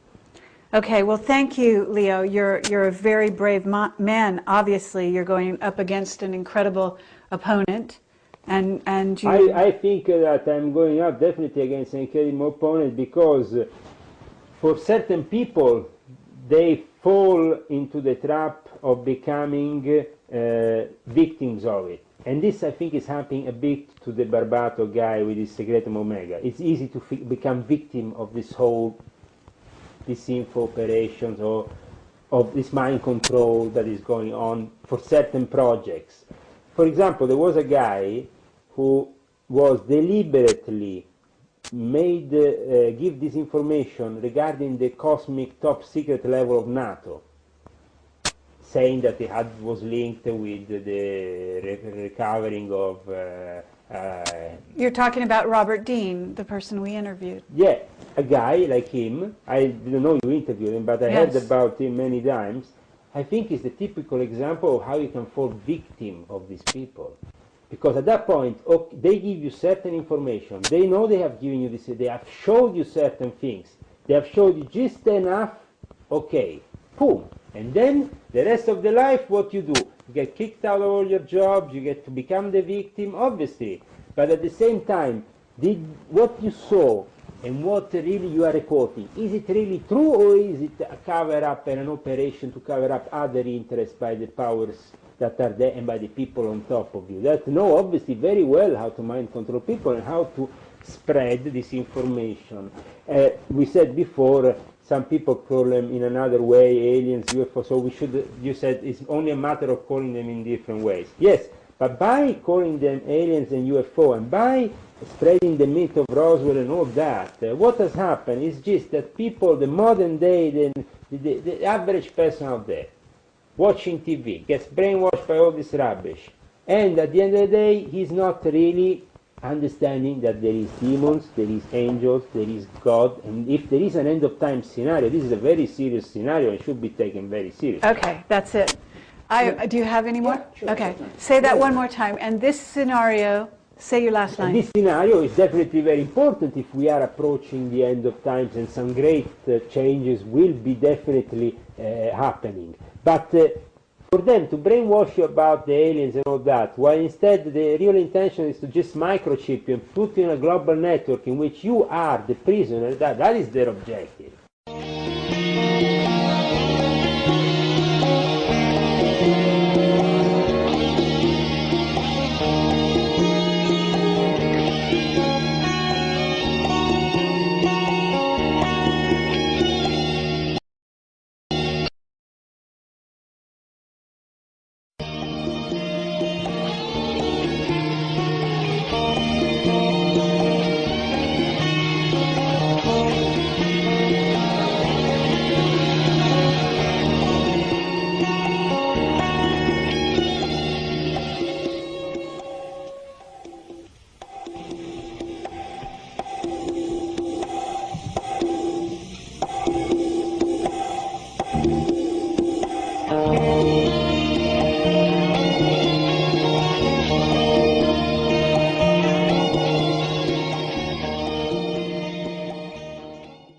Leo, I want to ask one final question. What events can we expect in the next 4 or 5 years on planet Earth? Planet Earth, in the next few years, we will see definitely some very big events. Starting from 2010, which is the end of a 13-year cycle, we will have some great clashes, especially in the economic field. And this will lead to also an oil crisis in the year 2012. There will be some triggering moments that really will change also the way we live in the next few years. Because at some point, if they lose control of us, then the war will start, a civilian war, counter-insurgents, but this at the moment seems to me very far from it, because the majority of people out there are quite happy with their technological gadgets that give them the possibility of this modern life that they think is, wow, is incredible. And that is bringing to them some advantages that their ancestors didn't have. Well, it's so rubbish. We're actually polluting our food. Our food tastes rubbish compared to 50 years ago. If you want to buy good food, you have to buy the organic one, but you spend 4 times as much. All of this is made to make cash and at the same time to make us spend more money. And the quality of life is not necessarily increased with the fact that I have the internet or I have the phone, I can call all the world. Who cares if you can call all the world? Okay, but you are saying there will be a change of consciousness, that it is anticipated and it is coming around 2012. What we will see, at least in the Illuminati, from my experience, what they will see in their eyes is that they have to implement the end of time scenario with a messiah, with somebody that can take the place of a driving force also in the spiritual arena. Because, you see, if I reveal to you the next stage of mankind in science, and this next stage in science is linked with the spiritual, that's when the material guys want to have control of the spiritual completely, otherwise they will lose their power on humanity. So that's why they're preparing this holy charade, you know, where every now and then we have more disinformation. Like, for example, Dan Brown. Dan Brown, the king of disinformation, you know. I still have part of the Knights Templars that is connected to me and is in favor of what I'm doing, though it's a minority respect to the majority of them. Okay. A scenario for the future of... Yeah. Like 2012, that the Illuminati have, what happens, what their plans are. Well, the calculations are that after 2012 we're going to have 7 years of tribulation. This really brings us to 2019, the 7 years of tribulation in which we will have the coming of the Messiah. Now, you have to understand that the coming of the Messiah has been in a way opposed, and that's why so the Jesuits control the astronomic and control very closely the stars in order to know where any possibility of the rebirth of Christ might occur, of the rebirth of Jesus within certain bloodlines. So they have been searching these bloodlines, tracing any possible heir to this throne, which is the throne of the kingdom of God on earth. And they have made extensive research upon this. Now, 2015 should be the key date in when Jesus comes to Jerusalem and starts revealing himself to the mass. So let's say that the years that definitely go between 2012 and 2019 are the years of the Great Tribulation and great changes. There is also in the Jewish law certain years that have to be used in order to announce the law. 2012 is one of those years in which the law can be announced. Then there is certain years in which you can't announce the law. So even if a Messiah came, he will not be able to talk. So the Messiah has to come in a specific... He has to already be born now if he's going to even, talk to people. He'd be a child in 2012, would he not? Yeah, no, absolutely. But the Messiah has been already born, but is he a Messiah or is he an Antichrist? That's the thing. Because up until now we have seen that the attempts of the New World Order to create a Messiah failed. Like Alice Bailey tried with Krishnamurti. And that failed completely. They made this attempt And Jack Parsons, right? Jack Parsons tried to make the Antichrist more than making the Messiah. You know, he was more. Well, the child, right? Is it already known who this Messiah is? See, because you have the Messiah, but then you have the Antichrist. Do you believe this? I believe that the scriptures contain an amount of truth because, you see, within certain families, within certain bloodlines, then it reoccurs that certain people have the possibility to have a message that is important for mankind. This happens to reoccur from time to time in certain families. Now that's also where the study of the eugenists is, the study of the bloodlines, and that's where the mixing of the bloodlines. It's very important for the Illuminati to create strategic alliances. Now the biggest strategic alliance that could be created at this time is a strategic alliance that will require unifying the Knights Templars' Christian alignment with the Muslim Knights and their own alignment to their own end of times, and the Mahdi, the coming of the Mahdi, so the coming also of the Christ figure for them at the end of times is actually something that occurs in the Quran.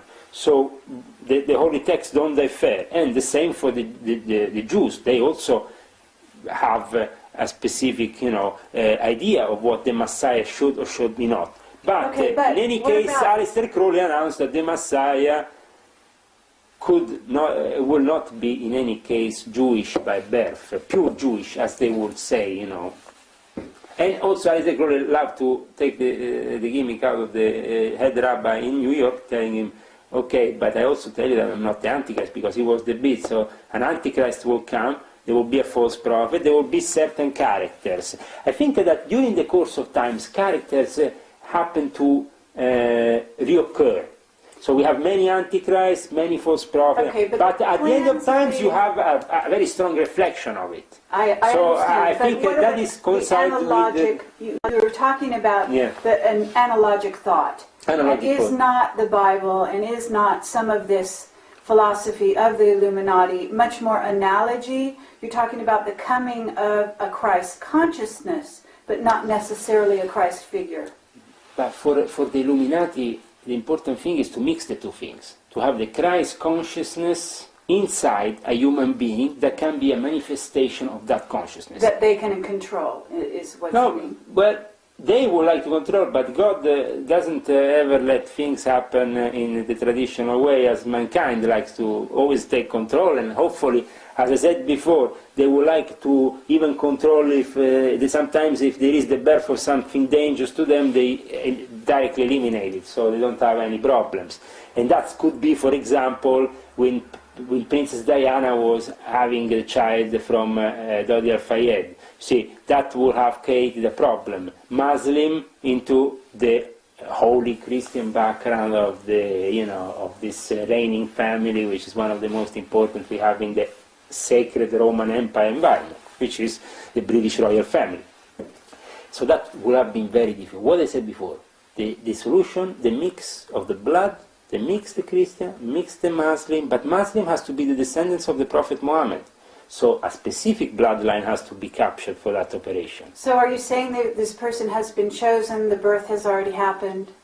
These things are done between people who don't talk much. And they don't talk because if they talk, mankind will always say, it's not true, it's not possible, I don't believe in this, I don't believe in that. This is not a matter of discussion for the Illuminati, because we know from inside, working with these things, that this is not a matter of assumptions, it's a matter of science. So, if you do certain operations and the result is correct, mankind can't do anything. All right, you're talking about genetic engineering, Messiah. No, genetic engineering. That is the Antichrist. Okay. I can create the Antichrist with genetic engineering. That is not a problem. That is very But easy. you cannot create a Christ. But the Christ is a different thing. Christ is up to God to give us the final opportunity that this character will come into being, So, Do you believe such a thing will happen? I believe that definitely will happen. Okay, and the Illuminati definitely believe this. Absolutely. Okay, and they The believe... chosen one is always a recurring theme within the Illuminati. If I show you after some books from the inside the Illuminati environment, he's already chosen his space in the Council of 12. Your space has been chosen, Master. You are returning to greet us again with your mastership. He's already there. You understand? For the majority of people, though, to realize suddenly that we are not all the same, that certain bloodlines have this function, wow, it's the end of democracy. It's also the end of a whole realization that we are all the same. It's basically the end of communism. Guys, under the truth, there is no communism on this universe, because this is a pyramid. From God to us is a hierarchy. And the structure is always going to stay a hierarchy, because... Oh, you're saying that the hierarchy of the bloodline, you believe in this, even though the hierarchy, even though you the left change... the Illuminati. No, I left the Illuminati, but I can't leave the bloodlines. Ah. The thing is, the bloodlines have to change themselves and embrace the positive in order to us to have another messenger like Muhammad, peace and blessing be upon him, like Jesus, peace and blessing be upon him, like Moses. Certain characters can come out if eventually they have the possibility of coming out. But obviously, if they are boycotted from outside, then it's worth rethinking of the tale of the Grand Inquisitor. We know this tale. If I come out and say tomorrow morning, the time Jesus, I'm going to have very big problems. And in ancient times... Well, isn't it true that this is going to be the nature of anyone who comes forward anyway? He will be locked up. After 2 minutes, his secret will be judged as dangerous. Is there a control scenario to reduce the world's population drastically? You see, that is another thing that definitely is to do with the resources, more than to do with objectively, the Illuminati want to do money on us. They are heading the corporates. The secret societies are making business on us. So, for them, they don't have a program to eliminate us. But the problem is the heads of the whole thing. When they see that there is missing the resources for all of us to be living at the same time, then they have to eliminate part of the population. And in that case, they bring in the weapons, they bring in the wars that can make sure, or the disasters that can make sure that the population gets decreased. Is this in progress at the moment? See, the thing, you asked me before about the underground bases, and my experience is that they actually not only exist, but they are being held for maybe an upcoming scenario which is going to be apocalyptic. There seems to be in the Illuminati a firm belief that the coming back of Christ will coincide with a series of disasters that will change the face of the earth forever, including the possibility of the elimination of 3/4 of the population of mankind. But this is not man who is deciding this. This is only God that can decide this. I hope that they will make a clever use of these places, but they are being really evil. They are even stationing the seeds of the future generations in a base up north. They're doing obscene things that in the eyes of God are an insult to anything. I want to say the solution will come at the end, but these people will be defeated. And they will be defeated with a long war. But this long war, unfortunately, the Americans will have to be fought, and many lives will have to fall for it. So we can't fight a war without the dead people on the ground. At the end, there will be a war, and there will be dead people on the ground. Because the moment they want to microchip me, I'm going to take out a gun and shoot at them. that's the thing, you know. So it's down to be a bit realistic. In this conspiracy movement, we haven't seen sometimes much realism. How we embrace the future. I have people, patriots from America, calling me every 2 minutes, we are ready here with this, that, weapon, we have building a big bunker here, another thing there, we are ready for this. Ready for what? You are a few hundred people or a few thousand, okay. You can have an enormous stash of weapons, preparing for an Armageddon scenario, but at the end of the day, it's worth nothing in front of the fact that we have the military here involved, the weapon dealers, the OCCAR. People don't even know what the OCCAR is, so I don't need to talk to people who don't know what the OCCAR is. What is that? This is the organization for the selling and methodical of weapons. How they have to be sold, when they have to be sold, and when they have to be and how they have to be developed for the selling. Then, you know, the old weapons always go to the African countries. We always give them a couple of old weapons. But the thing is this. The weapon business is the big business. You make the cash. I was a rich man when I was in that kind of business. Now I'm a poor man. Well, the difference is now I'm an honest man. Before I was a crook. Thank you. It's not easy. It's not easy to be honest, because I tell you, I miss definitely. As you know, we're also here to meet with our Norwegian politician contact, Yes. who went on record to talk about the involvement of Norway Yes. and the Norwegian politicians What I with said, some kind of scenario. Are you able to say anything to substantiate his testimony? Absolutely. Because he stands alone at the moment with Yes, this coverage, yes, and a lot of people say sure. that either he's inventing it or that we're inventing it. What I can say is, from my own experience, is underground basis. He said he would name the bases. Yeah, no. That's what he said. Definitely, there is bases here. I mean, there is a base in Oslo for over 2,000 people. The entrances are in the east and the west side of Oslo. In Vika, there is some entrances towards the port in Frogner. I mean, this is underground bases that have been constructed to protect the population in a situation of emergency. That is without no doubt. And at the same point, as I said, for various experiments.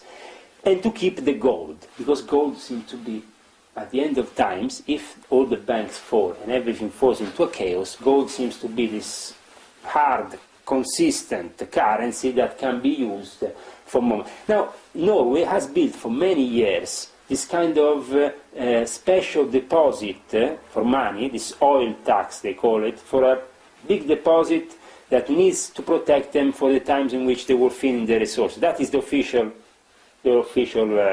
statement. Why are you putting all this money on the side, taxing people like heck, making us live in this way? In Norway, everybody could be a millionaire in Norway, if they really release the money from the oil they are getting. But instead, it's not like that. We are living, some people in Norway even living on the verge of poverty, because these people have to build the bunkers, have to construct all this, and at the moment in Norway, the military are increasing their line of control over people, order technology. I have a personal experience. The police I have informants in the police at this moment of time that told me how they're developing and how they're working with the ultimate technologies to control us. They're listening to us now. They are controlling every single moment.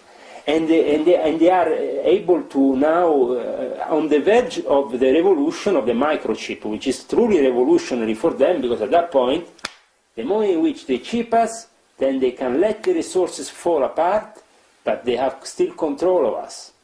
The cities can get out of control, can fall, the whole structure can be destroyed, but we will still be monitored from the satellites. So that is something we have to keep in mind. So the moment of disaster for them is also a moment in which they still don't have to keep control of the loose cannons running around. Otherwise, there will be definitely the possibility of a true insurgence. So here in Norway, we have already a passport with microchip. I don't know if you have noticed it, if somebody has showed it to you. But Norway is, like all Scandinavian countries, the one that in the Illuminati experiment represents a primer. Also regarding the mixing of races. For example, for a period of time, it's well known also within the NATO reports that these countries specifically were kept out of contamination of immigration because their bloodlines had to be kept pure, Great. Well, always to do with the bloodlines. Now the bloodlines are mixing up. The scenario is lost. We have, though still in Norwegian Freemasonry, a bunch of degenerate Christian fundamentalists who are also Nazis, from my own personal experience. They say that in the war they fought the Nazis, and they were great patriots. And actually Himmler made a museum there where you saw today the Grand Lodge for a period of time, to show how these people were manipulating the scene. He said, okay, this is the museum of the Freemasons who are controlled by the Zionists and are part of this establishment. But he forgot to say that the Freemasons are actually controlled by the Vatican. The most enlightened brother of the Red Cross in Norway is the 11th degree, who is linked to the Vatican and is approved by the Vatican, because this kind of Freemasonry is actually officially approved in every single ritual has been read because of the high content of esoteric knowledge. the Swedish system needed to be approved by the Vatican. Because they had to leave the last blessing on top of this system. So a Freemason from France, an officer from France, went with all the rituals to the Pope and showed the Swedish Rite rituals and said, you approve, His Excellency, this ritual, you know? He approved. That's it. So if he approves this bunch of pagan Egyptian nonsense and in this kind of things, what kind of word is this? It's a hypocrite word, where on one side they're claiming to be monotheistic and believe in one God, on the other side they're worshipping all kinds of gods. There is definitely a clash. You know. What about Berlusconi? Berlusconi is a well-known P2 member. He's trying to come back into power, right, in Italy? He is going to be back into power probably very soon. There is no alternative, because there is no... The church make this government fall down. And why is that? Why the Prodi is now saying, I'm going to take care of my grandsons and leave in politics? Because he did one wrong thing to the Pope, and the Pope the week after made the government fall down. The Pope was supposed to have a lecture at the University of Rome, La Sapienza. This lecture couldn't happen because of the opposition inside the university, with all the people reminding, you know, that Giordano Bruno was burned on the stake, that Galileo was arrested, that a lot of things will have happened, that, you know, the Pope shouldn't come to the Rome University of La Sapienza. So he didn't go. But the week after, he managed, with the Christian Democrats of Mastella, to make the government fall down. And Prodi now is going to go and play cricket, you know, or play golf or whatever. I mean, it's not going to be anymore into the field of politics, because he rebelled once. Well, he created this possibility of the Pope not going to the university. That's not... I mean, that shows you the power of the Pope. The Pope doesn't have to talk much. Prodi does one thing wrong, he's out. Scrapped off the books. CFR, Bilderberg, whatever. He can be whatever he wants. Now, okay, so who's coming into power in America? Do you know? Is it going to be Barack Obama, or is it going to be now, in the last few Clinton? days, if you go on the internet, you will see that Renz.com and other websites, Illuminati News, have published an article where I state that Barack Obama is a Prince Hall Freemason, 32-degree Freemason, and also a CFR member. He has written a big article lately on this Council of Foreign Relations. Okay, yes, and you said that earlier, but Yeah. what about Hillary Clinton? She's another CFR member. So how...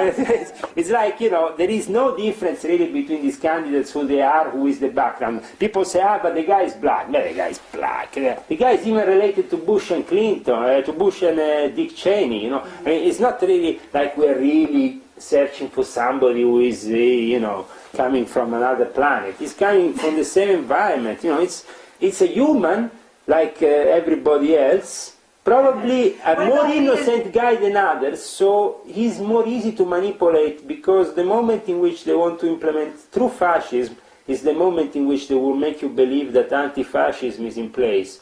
So to put Barack Obama as president and Hillary as vice president is a possibility that the Democratic Convention might take, or vice versa, depending on who is getting more votes at the end of this whatever, next vote. Okay, I have one last question for you.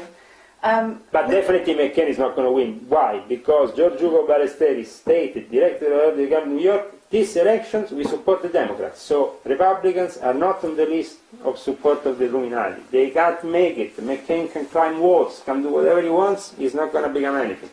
Poor guy's too old, really. Okay. So Leonardo da Vinci. grandsons. Leonardo da Vinci. He was a member of the Illuminati or not? Definitely a guy like him is an Illuminati. You know. It's natural, you know. You see, it's Illuminati. I mean, it's Illuminati, the whole concept around him. You know, the guy was a genius. The problem is that from there to make him the Grand Master of a Priory of Zion, totally fictitious. What was the Priory of Zion? Priory of Zion was a society that was born in Mount Zion in Palestine, where you have this Cathedral of Zion, whatever. And basically what happened was this order lasted for a very short period of time. And people say, where is the Priory of Zion today? Priory of Zion, if you go and search on the history books, has melted in with the Jesuits. Mm-hmm. It doesn't exist any priory. The other 6 priorities of Zion that exist today on the internet or whatever, or Plantar Sinclair has created, Plantar Sinclair was the biggest pile of rubbish and fraud and an agent of the Illuminati because he was an agent of Gladio. He was like Licio Gelli. He wanted to create great myths, which he picked up from his friend Robert Ambeleni from the Martinists. He picked up the myth, obviously the Martinists had created this church, it was the Kabbalistic order of the Rose Cross that had created all the esoteric part of the René Chateau Church with Abbé Saunier. He was a genuine esoteric interested guy, but all the rest is rubbish. Where he took all his money? Well, from the initiations that they were paying him, because he was making that church profitable the moment in which he was inviting all these people to initiate themselves into high, glorious, rectified Scottish Rite, another peculiar Templar foundation of that were created in a way mythological, fictitious, but had a ground of truthness. A private Zion of Plantar Sinclair is also Catholic. All the people involved with it, I have a personal, and I can show you documents involved with the Pride of Zion. The people involved nowadays, Gino Sandri, the secretary of Plantar Sinclair, was a member of the Monte Carlo Lodge. Gino Sandri is also one of the biggest intelligence crooks there is around. Okay, the CIA is completely run by the Vatican, is that what you're saying? No, it's completely run by the Vatican. They call on themselves, make conference. The priests are very run. It's all about working together. It's not about running each other. Each other in their own, we take care of this, which is the spirit of mankind, give a couple of blessings, plus you need to make some charity every now and then, tax deductible if possible. We have the church, we have a lot of organizations, you give the charity. If you give good charity, you are a good man, and I give you blessings. This is done also in the Russian Orthodox Church, where since the fall of the Soviet Union, you see this big priest going around with Mercedes, limousine, whatever. Why? Because they're getting a bunch of money from these sinners of the Russian mafia, who are sinning like heck, and have 6 lovers, 12, whatever, the wife there waiting. But at the end of the day, they give money to the church. That saves their, I saw a lot of people, and also in Islam, I saw so many people, they give charity. Okay, I respect that. But then what do you do in your daily life? Do you really respect the Quran? Do you really respect rubbish? They don't follow, they just give the charity in order to save their asses with God, if possible.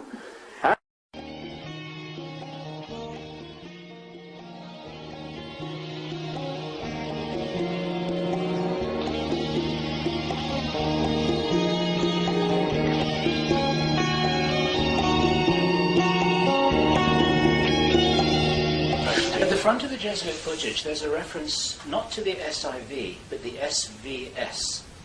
And Lucas Cantombolo did not know what that was, and hasn't been able to find out. Do you know what that is? The SVS? Servizio Vaticano Segreto. Basically, SIV, Servizi Informazioni Vaticano. Oh, right, the Secret Service of the Vatican.